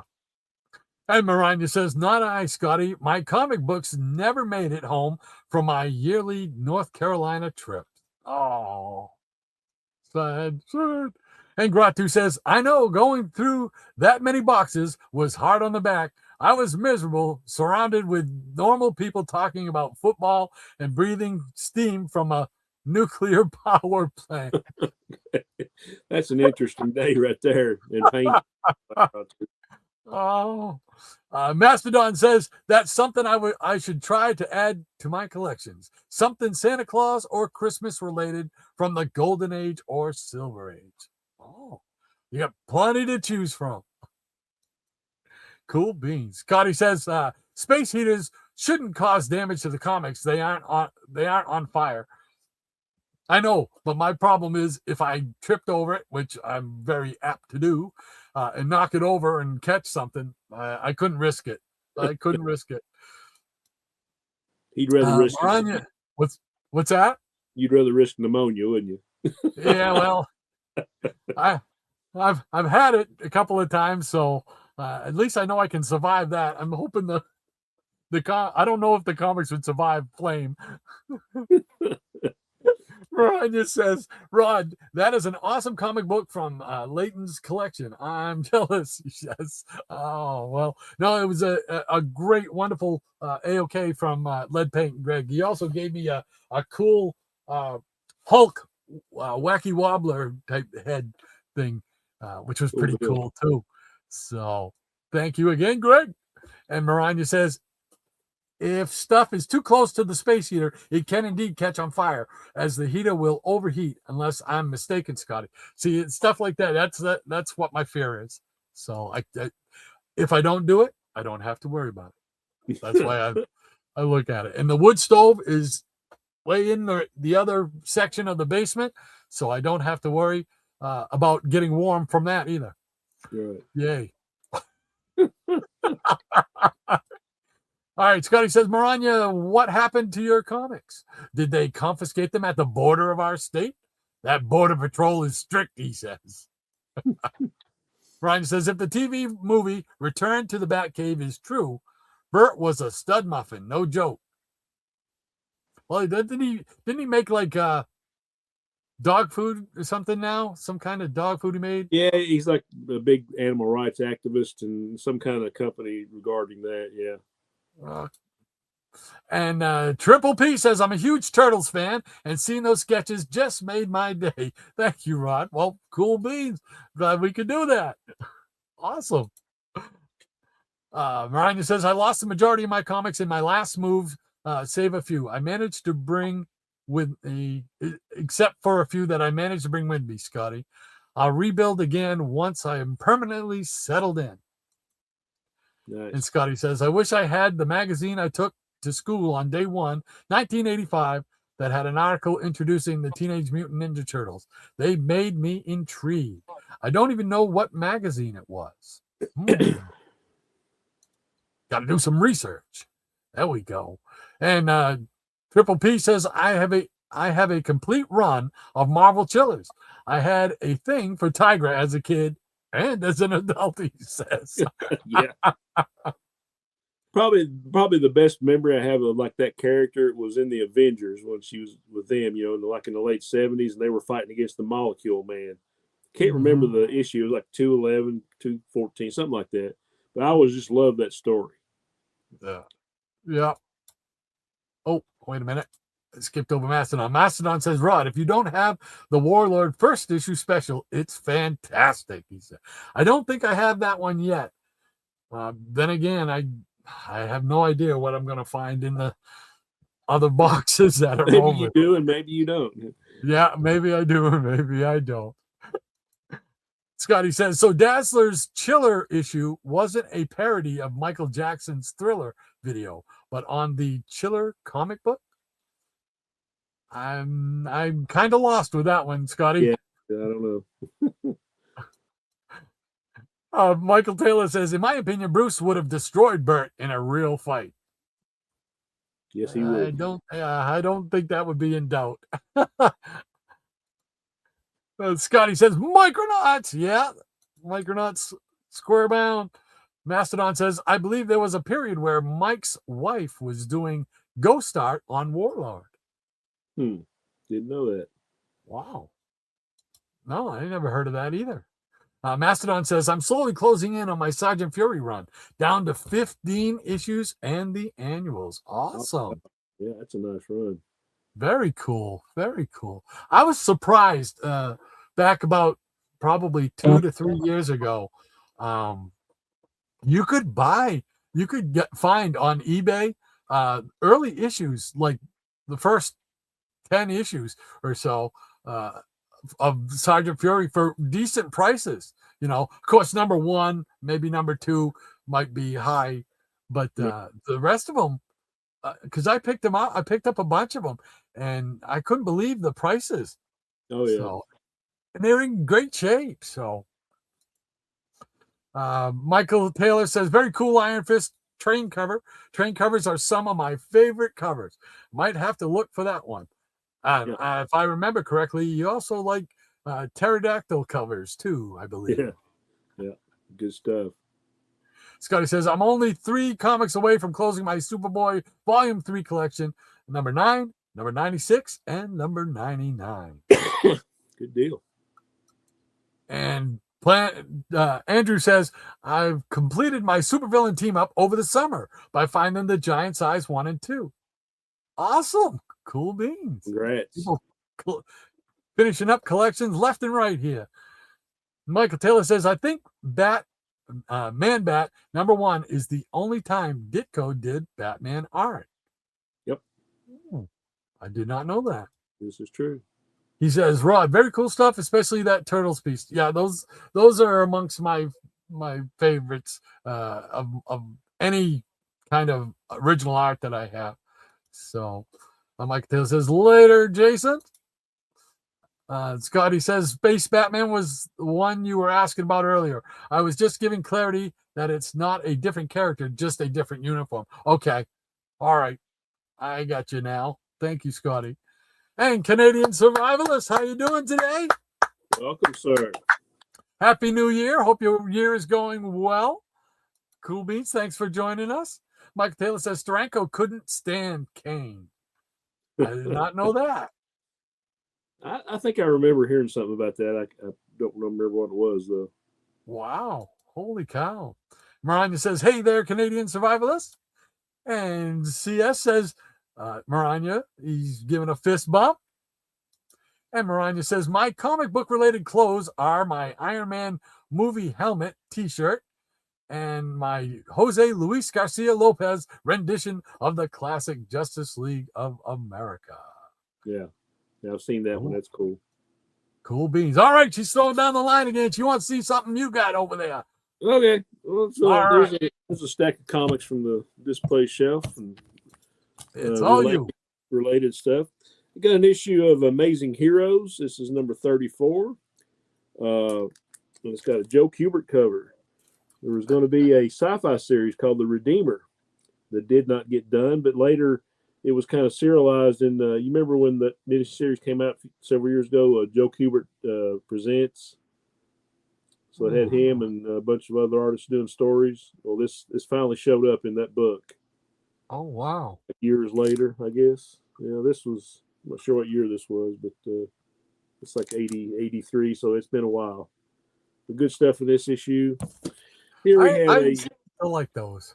Yeah. I used to like those Amazing Heroes, yeah. Yeah. I got, here's like a variant cover I got by Tony Harris on Justice Society of America number 8. Oh, that's cool. I think they made this into a print, but I think they were out of them by the time I inquired about it. That's neat. Here we have the Comic Reader number 200. I think you got this one, don't you? Right? Oh, yes. All those old Golden Age characters from the Oddball companies. Yeah, all together on one cover and the back cover too.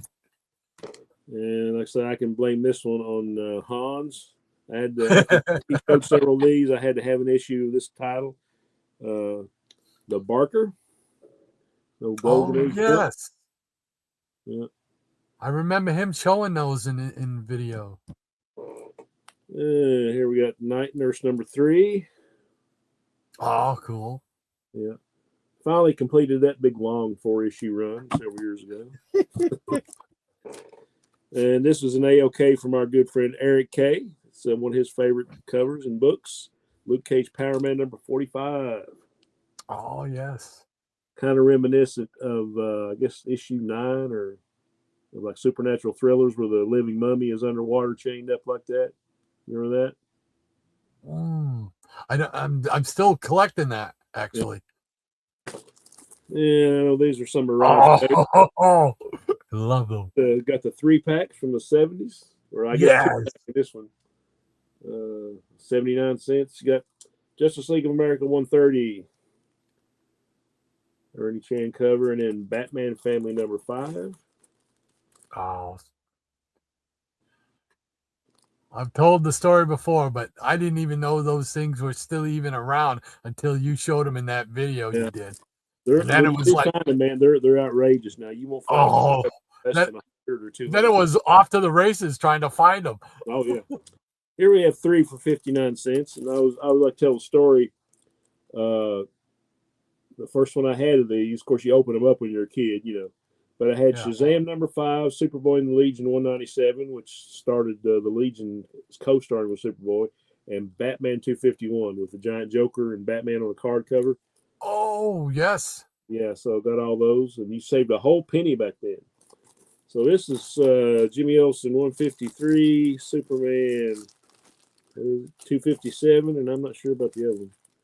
There's an issue of From Beyond the Unknown in the middle. So very cool. And here's another one, 3 comics for 74 cents. You're saving a penny there. Justice League of America 127. The Lantern is out like a light. Dick Giordano on the cover.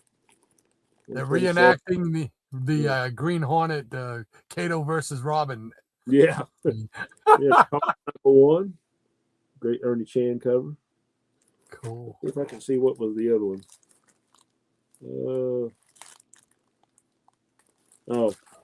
It's got Man Bat number 2 in the middle. Just showing Man Bat. Yeah. And we got some Golden Age romance here. All for Love. From Prize Comics. I'm not sure of the number. But anyway.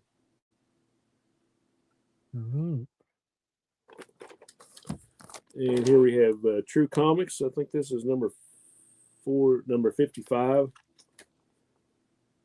And this is actually the first comic book appearance of Sad Sack in this one.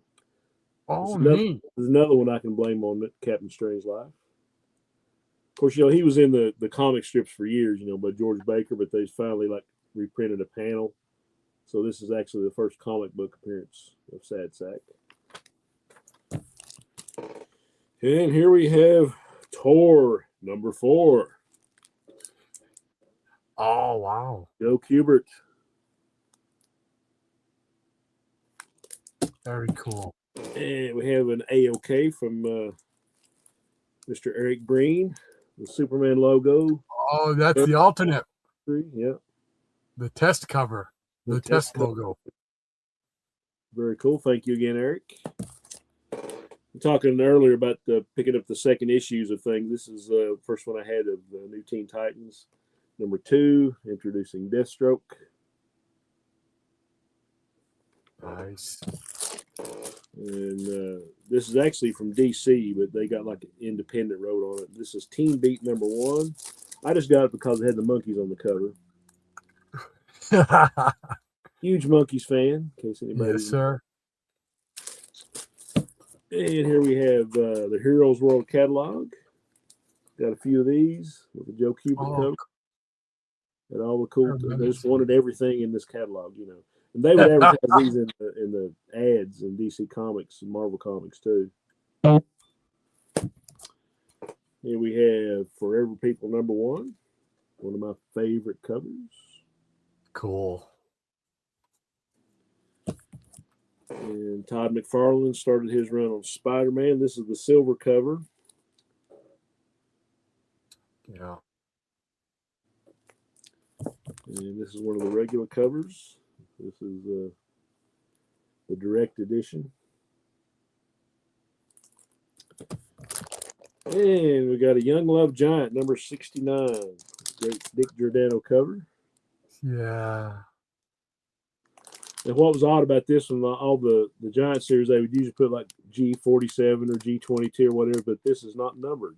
It's just marked as a Giant. You never see this book out in the wild anywhere.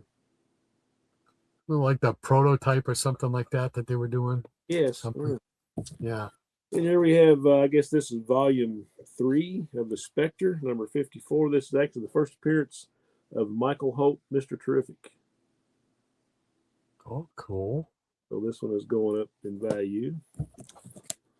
Another famous Todd McFarlane cover, Batman 423. Oh, yes.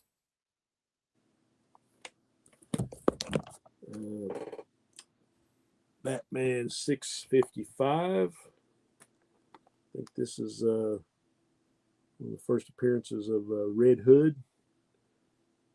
Jason Todd coming back to life. Or tomorrow, it might be, hold on. I might have that mixed up with the first Damian Wayne appearance. Let's see. Yeah. Yeah, this is the first appearance of Damian Wayne, Batman's son. Yeah, had that one mixed up.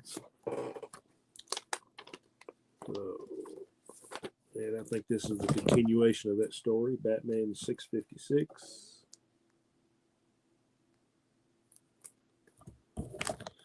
And we got an A-OK from Dr. Von Chilla here. Tarzan 242.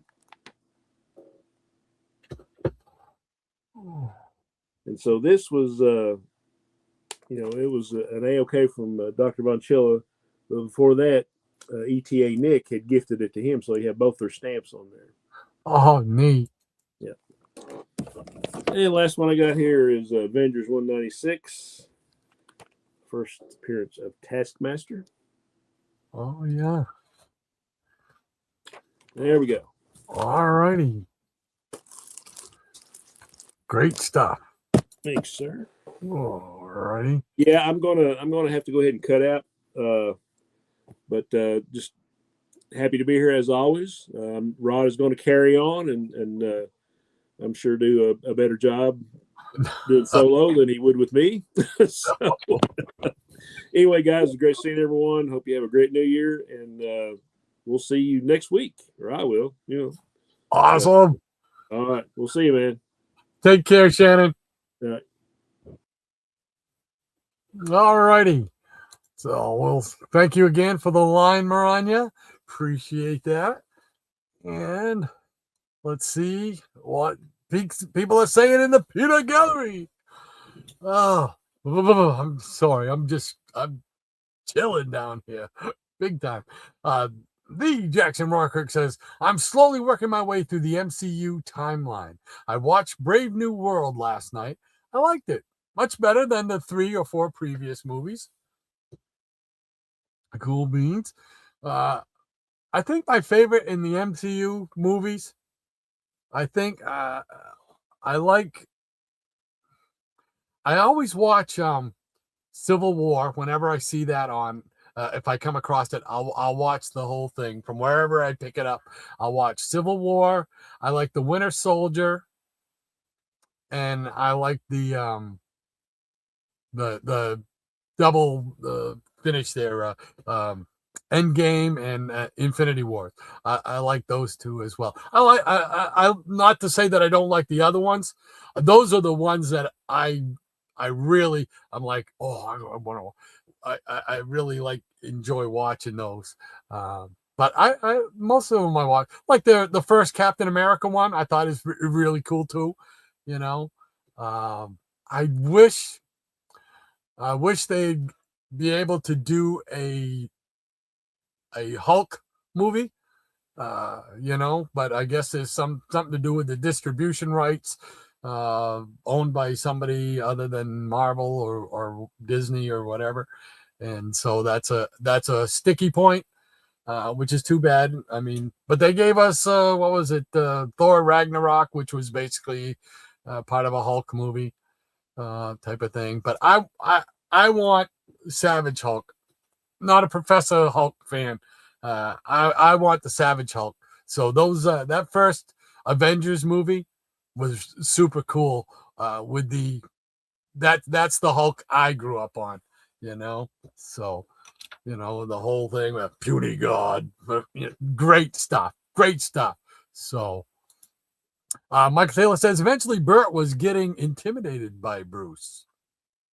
Yeah, I knew there was some kind of they didn't get along on there, So, and Andrew says, I'm going to get my glasses back on here. Let's see. I had a paper route as a kid, and I used the plastic bags to protect the papers for my comics instead. Laughing out loud. Some of them stayed in those bags for over 25 years. I replaced them with proper bags and boards. I'm with you, Andrew. I've got stuff that is in the original bags that I put them in. We're talking early 80s. So whatever that is. Is that like 40 years or something like that? I come across them every once in a while. It's usually on one of the big series that I have, like Avengers. I've got like 1 through whatever, and like Thor. Got all those in the first volume, and the Journey into Mystery. So it's those ones that I would have bought back in the early 80s. When I discovered they made plastic bags for comics, and I'm like, oh, I got to get me some. So, and some of them, I still come across them. You can tell because they're very yellow. They're very yellowed,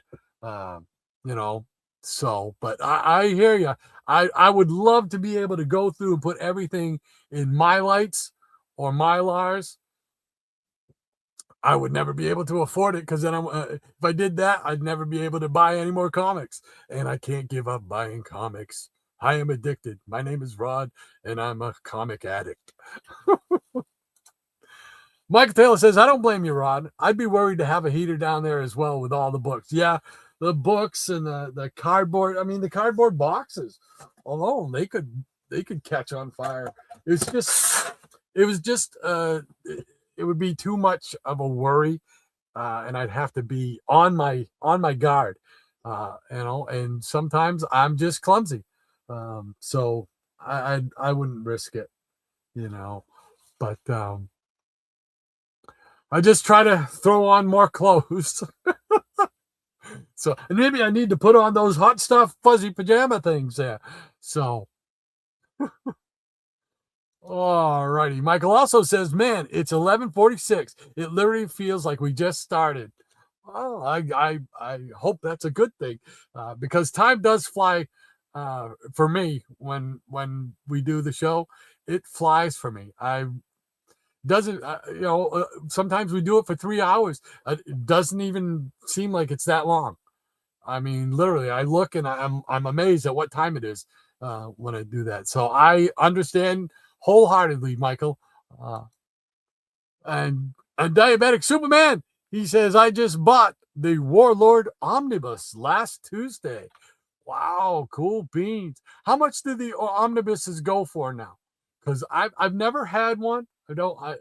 I'm not usually one that will buy the compendiums and stuff like that. I'm that old school traditionalist. I gotta have the single issue type of thing, and that is I think that's a mental condition.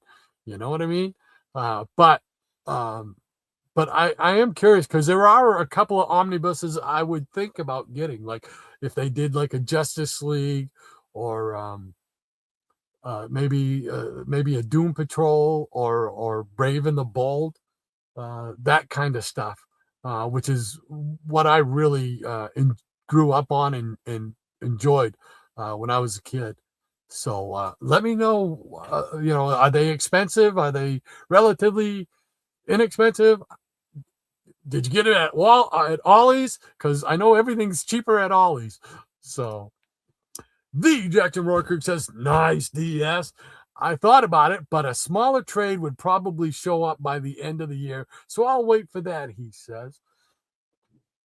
And again, I don't come across them too often in stores. If I go to my comic store, one of the two comic stores that I go to, obviously they have them.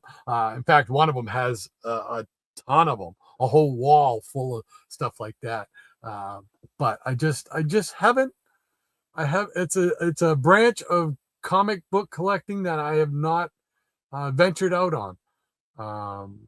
Just simply because I look at, okay, it'd be nice to have all those books in one book, but I they were so expensive at the time.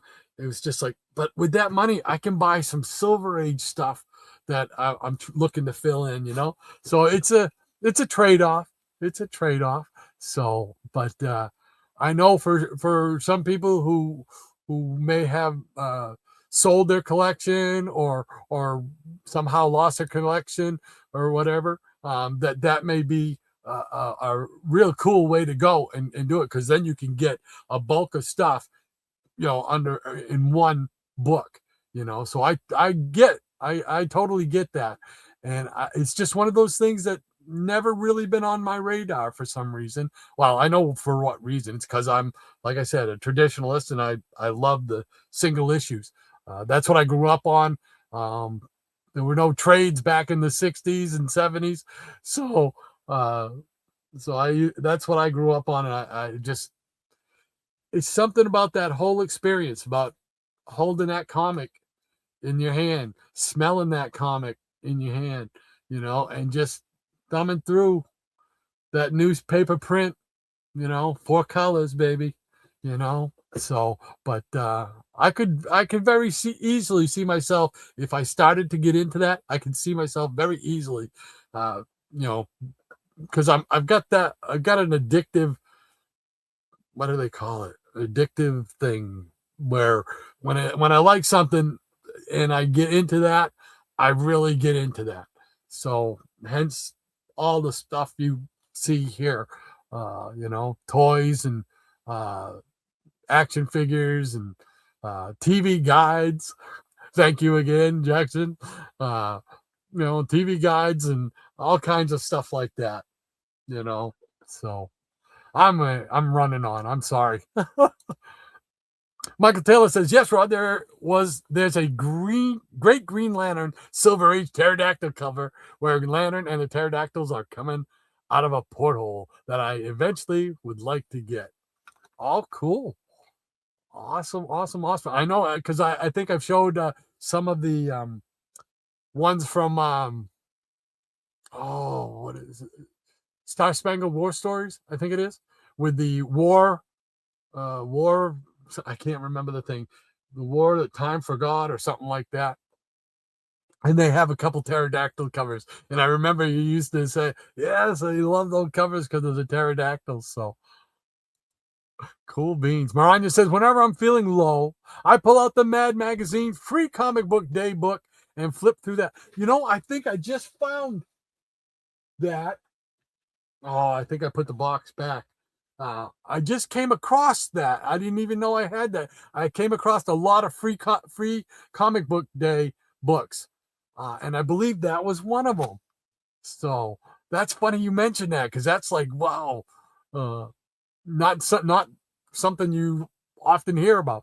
So it makes me smile to this day because of the humor and who sent it to me. Well, there you go. It holds special memories. There you go. The Jackson Roy Kirk saying, "Oh, yes." And Michael Taylor says, "Shannon, blame it on the rain, not Hans." And the Jackson Roy Kirk says, "I picked up another one to gift to someone the other day. I get them whenever I can find them." Which ones? Did I miss something? Which were you talking about? Oh, the trade. Okay. All right. I went back and looked. Okay, cool. I'm with you. I got you now. Cool beans. Very nice. Very nice. Eric K says that Power Man is featured in my latest video on Bronze Age Obsession books. Yes, I saw it. I know you said that's one of your favorite characters and one of your favorite issues of that character as well. So if you get a chance and you haven't seen Eric K's videos, he's got 2 out now. I still got to see the first one. I missed the first one. I thought the one I watched was the first one, but there's another one he did. So definitely check out his channel and sub him up and check out his videos. Great stuff. Cool beans. Let's see. That Power Man, Eric says, okay, yeah, I just read that one. Man, I can't. These glasses are not the right ones. Sleepy Rita, how you doing, Damien? Great to see you, sir. Hope your new year is starting off well. He says, greetings, comics aficionados. Great to have you with us, Damien. Michael Taylor said, hey to Damien. And the Jackson Roykirk says, Happy New Year, Sleepy. And Maranya says, greetings and Happy New Year, Damien and Millie. And Michael Taylor says, very cool, Thor. Yeah, thank you, Michael. And Maranya says, sleepy is what I am. Jackson, I didn't get much sleep this morning. Yeah, I had one of those nights where I couldn't sleep. And I told you guys before, I have ringing in the ears, tinnitus. And so every night I have to listen to something in order to fall asleep. So I usually go on YouTube, try to find a video that's like an hour and a half to 2 hours long, and I'll play that and listen to it and fall asleep. That's how I can fall asleep. And it was not working for me last night. I was up till like, I don't know, 1, I think, still trying to find something and fall asleep on. So I hear you there. I hear you there, Maranya. And Mike Taylor says, I meant Tor. Okay. I thought, I wasn't sure, but I was going to go with it. So, cool beans. And Damien says, Happy New Year, Mighty Maranya. And Tony, why not? How you doing, Tony? Thank you so much for joining us. Happy New Year, everyone, he says. And a Happy New Year to you, sir. Hope your new year is going well so far. We're all hoping that 2026 is better than 2025. So hopefully that'll be the case for you as well. Great to have you with us. Tony, Maranya says, Happy New Year, Tony. And Tony says, hi, Maranya. Thank you, my friend, he says. And Michael Taylor says, Monkeys had a great logo name in the form of a guitar. Yes. Yeah, who doesn't love the Monkeys? I love the Monkeys because I like all those bubblegum pop groups, Monkeys and the Partridge Family, the Osmonds, Bobby Sherman. Come on, I wanted Bobby Sherman's hair. Tony says, love those comic book packs. I know. He got me so hooked on those when I saw his Shannon's video on those when he first time I had ever seen them, since probably I saw him on the rack as a kid. I didn't know they were still available. And then he did that video and showed him, and I'm like, oh man, off I went to eBay, man, and so now I have a few of my own, and it's all courtesy of him. And After Comics, Alan from After Comics, he did a thing where I think he's got, if he doesn't have all the packs, he's got almost all the packs. I believe Marvel and DC, and he did a video on those as well. Fantastic stuff. So yeah, Tony, he got me hooked on those comic packs. So. I keep my eye open for them. Now they're kind of getting up there in price. But once in a while, you might come across one. I came across one for Modern Comics, the reprints of Charlton, which I never knew. I never saw those anywhere. And I came across one of those. I have one of those as well. So, yeah, that's one of those oddball, dearly loved collectible runs right there. And Michael Taylor says, arguably the best band logo. I'm not going to argue with you. trying to think of band logos. As band logos go, it's one of the best, if not the. I couldn't disagree with you, Michael. Scotty says 665 is the first Damian Wayne. Okay, I know of Damian Wayne, but I'm not a huge Batman collector. I don't have a huge Batman. I say huge. I don't have. What I'm trying to get is more Silver Age Batman, and of course those are pricey, and Batman done by Neil Adams. So those are the two that I concentrate on with relationship to Batman. But I don't typically buy Batman as a regular book, and I didn't for a long time. So same with Superman. I was never a big Batman or Superman fan as far as comics go. Love the TV shows, but the comics, they were cool. But I was more into the second and third banana characters: Spectre, Deadman, Doom Patrol, Metamorpho, Metal Men. Those kind of characters, those were the ones that I really enjoyed watching. I enjoyed reading. And of course, the Brave and the Bold, where Batman would always team up with somebody. I always read it because I wanted to see who the guest star was, not so much for Batman, but who the guest star was going to be, because a lot of them they didn't have their own book back in the late 70s. By the late 70s, they probably were out of their own book and hadn't been seen for a while, like Metamorpho and Doom Patrol and stuff like that. So I enjoy. That's how I got my fix on those is Brave and the Bold. So, and Sleepy Reader says that McFarlane Batman is a good retirement investment. Yes, sir. Yes, sir, Bob.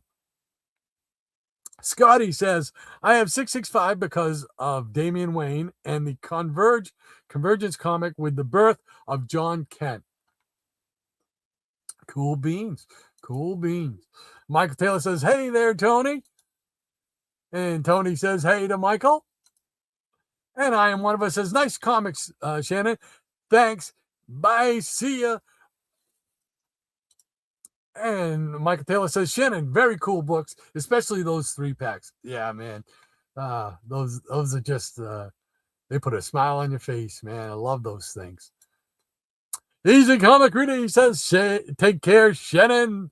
And Michael Taylor says, later, Shannon, you too.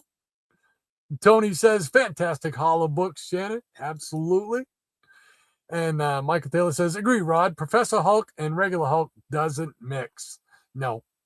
Give me Savage Hulk. Give me Savage Hulk. Space Baby says, Tony. It's backwards. And Tony says, hey, Space Baby. Hope all is well, my friend, he says. Mastodon Comics says, I just saw the Warlord Omni is available on in-stock trades. How much are they asking for? I'm curious. I want to know. Michael Taylor says, agree, Rod. You're missing out if you don't have the house ads and letter pages, etc. Yeah, all that stuff it's just inherent in the single issues.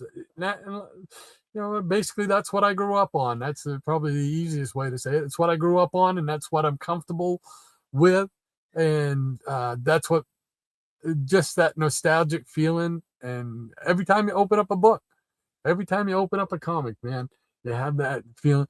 I think I said it last week or the week before. No, not last week, because we didn't do a show last week, but 2 weeks ago or so. When I go to a comic book shop now, and I come upon, I always go to wherever the new comics are and see if there's anything I want to pick up. I still have that little kid feeling that I used to have when I'd walk through the Rexall drugstore to the back of the store to that old beat up wooden magazine rack where the comics were. And I would be so excited to what's going to be there,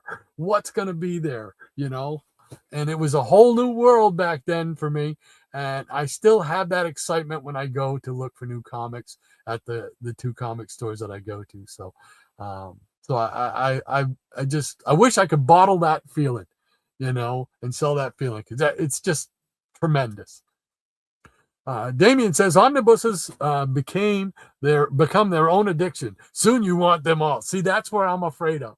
I'd want them all, because it's like, oh, I got to have this edition. And if something like Justice League has like 5 different omnibuses, I'd have to have them all. And if they're like $100 a piece, that's some serious coin going out the door right there that I could use to buy Silver Age, or Bronze Age that I'm trying to fill in. So it's tough. It's tough. Mastodon says, I have a couple Omnis, but I prefer the soft covers because they are light and easy to manage. Yes. Okay. And Space Baby says, you as well, Tony. Remember the old days? Mastodon says, the Fourth World Omni is awesome, but it's a cinder block, he says. Oh, man. And Tony says, thank you, Space Baby. Totally remember, my friend. He says, best of times. Cool beans. And the Jackson Rourke says, hi. Ha! I wish I could gift trades, but what I sent Maranya was the Mad Free Comic Book Day issue. Yeah, I was just saying. I believe I just found it. My copy of it in one of the boxes I just pulled out. I don't know if it's at the top row up there or if it's that box right there, but not in this one, right? No. Nope. In this one, oh, I got a bunch of Rip Hunter Time Masters in there. So Scotty says, yeah, Rod, watched one of my G.I. Joe videos last night late. That'll put you to sleep. Yeah. No. Oh, man. No, I usually try to listen. I can't listen to like videos from the comic community, because if I do, I won't get to sleep, because I've tried, but I'll have the phone, laying on my chest, and I'll try to go to sleep. And then this one here that I get, and I got to lift the phone up and see it. And, okay, I'm going to go. And I picked up this reason. Oh, I got to see it. It's just, I can't do it. Everybody in the community is so fascinating to see their videos and what they collect and why they collect it and what they got new and stuff like that. There's just not enough time in a week to see all the videos I want to see. So I try to catch up on as much as I can and try to vary it week to week. So I'm trying to catch up with everybody. So. And Crazy Hungarian Joe, how you doing, Joe? He says, Happy New Year, Rod and Shannon and all the peanuts out there. And a Happy New Year to you as well, Joe. Hope you're doing well so far. I know you've had some cold days up there. We're going through a cold spell here now, where it's like in the low 20s to down to single digits sometimes. So holy mackerel. I know you can appreciate going through that stuff. So great to see you here, though, buddy. Maranya says, Happy New Year, Crazy Hungarian. And Joe says, thank you, Maranya. You also. Mastodon Comics says, have a wonderful weekend, everyone. And Jason says, Rod is in golden time, but Shannon had to take off. Yes, Shannon had to leave at noontime. He's got previous commitments. So, and then Diabetic Superman says, I'm probably in the minority, but I can't stand Damian Wayne. I don't read enough about the character to really have an opinion. Was he the one that, I remember, who was the one that they DC had voted, had people vote on whether to kill him off or have him survive getting beat up by the Joker? Was that Drake? Was that Tim Drake? So I really don't have not much frame of reference for Damian Wayne. So I can't speak to one way or the other. Sleepy Rita says, Warlord Omni, $60 at in stock. Oh my gosh, $60. Woo!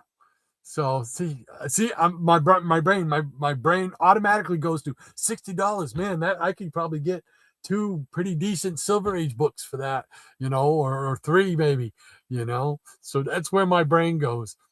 Always looking for the best deal. Thank you for that info, though, Damien. Appreciate that.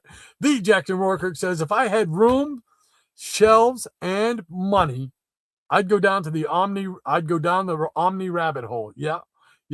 I do have about 5, but I've got each of them for under $40. See, that's a better price, obviously. Captain Obvious here, But yeah, I would be more apt to look at them if they were like $25 to $30, and again, it would have to be just ones that I would want, special, series that hold special meanings to me. Metal Man, Doom Patrol, Metamorpho, that kind of stuff, But yeah, I wish I had a room myself, Jackson. I've said this many times. I wish I had a room, and then I wouldn't be so doggone cold on Saturday mornings in the wintertime. But I would have a room and have a chance to display the wonderful treasures that are in the collection and give them their proper due. Here they're stuck down here in boxes. Out of the way, but not out of mind. Never out of mind. So yeah, I agree with you, though. I could easily go down that rabbit hole. Robert Harrison, our neighbor to the north. How you doing, Bob? He says, what do you think of all the comics that were in dollar bins for 30 years, like The Dolphin, a lot of the showcase comics, Brother Voodoo, put in plastic and selling for hundreds of dollars? I have my own horror story, Bob, when it comes to that. As most of you know, I am on the Go-Go Checks quest. Haven't really done much with it over the last year because now I'm getting down. I think I need like 40 or under to finish the Go-Go Checks quest. Now, some of those are going to be Batman and Detective comics, which are super high key comics. First Scarecrow, first Batgirl, that type of stuff. So I've already come to the realization that I'm probably never ever going to own original ones. So when they come out with the facsimiles, I'll take those and still consider it as part of the Go-Go Checks quest if they have Go-Go Checks on them.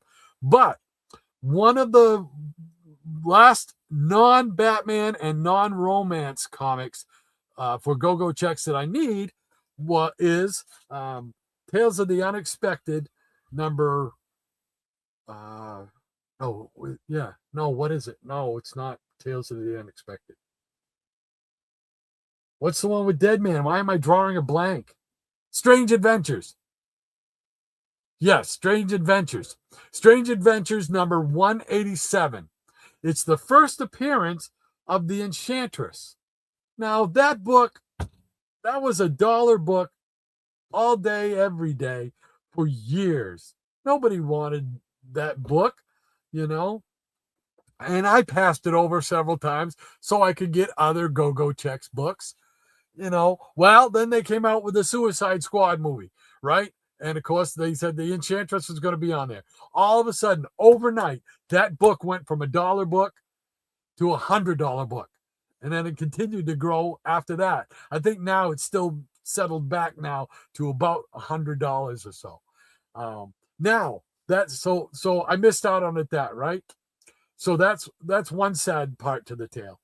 Our friend, Cheap Comic Collector, Rob, he was doing, he still does, auctions, right? And claim sales and stuff. Well, he was doing a claim sale one day. I got there 20 minutes late, right? So I didn't know what I missed, but I went back and watched the first part of the show after the show went off, right?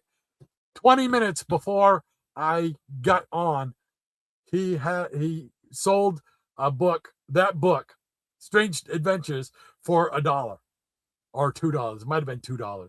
But $2 for that book. And I missed it. And I was like, Oh man, talk about kicking yourself in the pants. Oh my gosh. I couldn't believe it that I missed it. I'm like, well, that's my own fault. I had to usually on Saturdays I go to the dump to do our dump run, take our trash to the dump, So and then I come back and I used to be able to watch the videos and stuff. And so I missed it by 20 minutes. 20 minutes, and that would have put that run for me to bed in my go checks quest.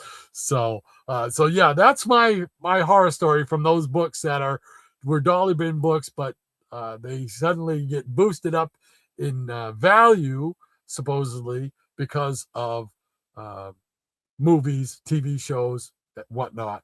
So, Maranya says, I believe that Jackson sent you the Mad in his AOK to you. Okay, maybe that's where yeah. Did it? I'm thinking of a different book then. I'm thinking of a different book. The one I'm thinking of, I think, was yellow.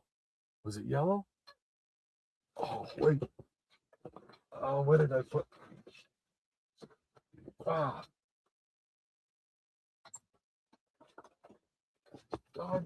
Oh, where did I put him? Oh. I put them up there. That's okay. They're up there. I'll kill myself if I try to pull that box down again. So, oh man. Well, I apologize if I'm thinking of the same one, but I thought it was a different one. I thought it was a different one because I just found something like that in was it in that box? It's killing me not to know. All right.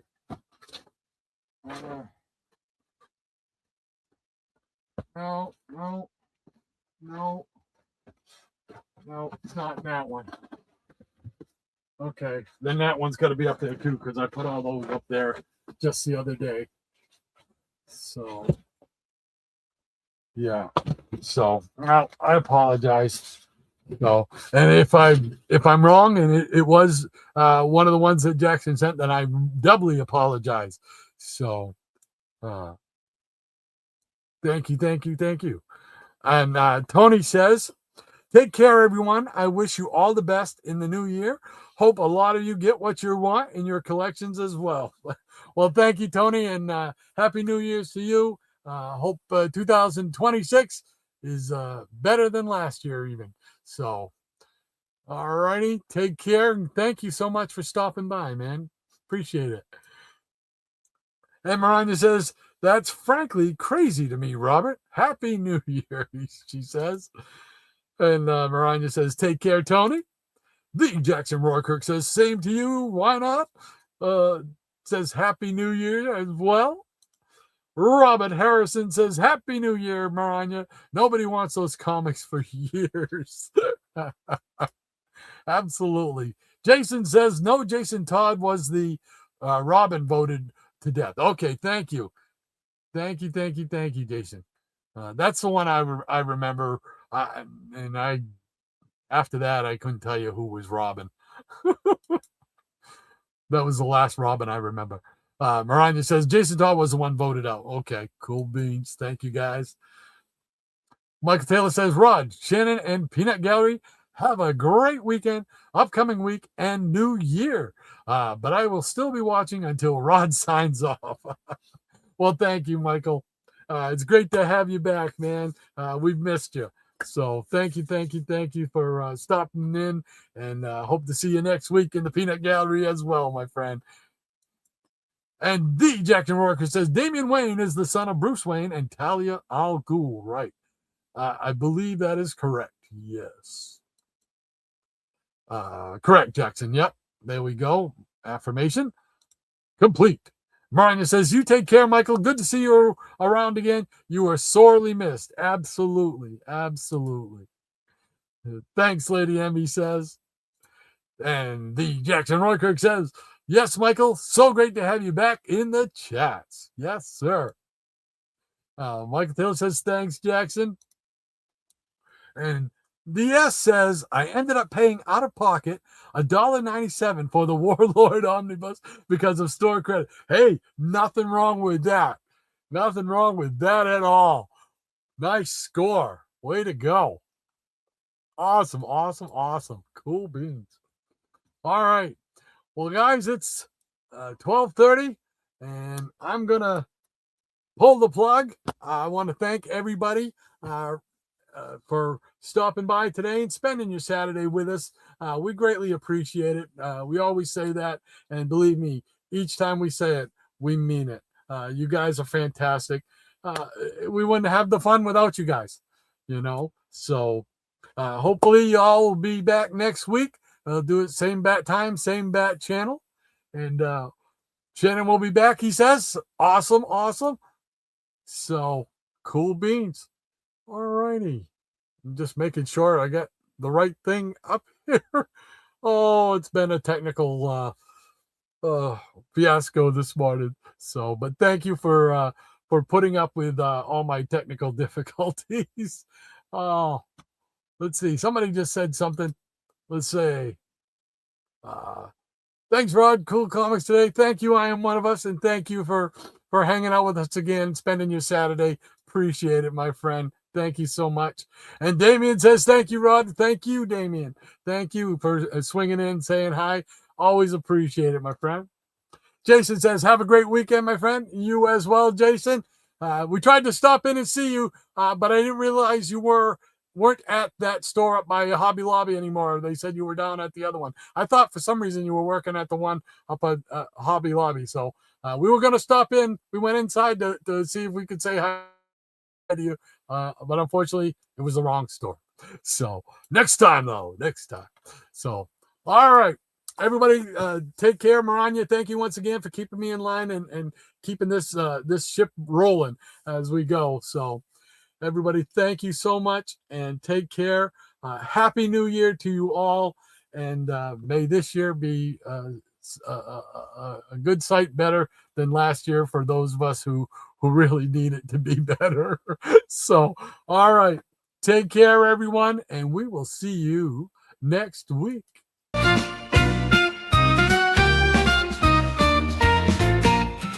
Here's to the comic book community, the family of funny book pals, sharing their collections and memories with all the cool guys and gals. There's legends and new folks and everyone in between, bringing their styles of fun and laughs for every one of them to be seen. Let's hear it for the community and all its awesome family. For those who started it long ago, we couldn't have gotten here alone. For the new folks too who make us laugh with their cool videos they craft. So here's to the guys and gals we see who make it the coolest place to be.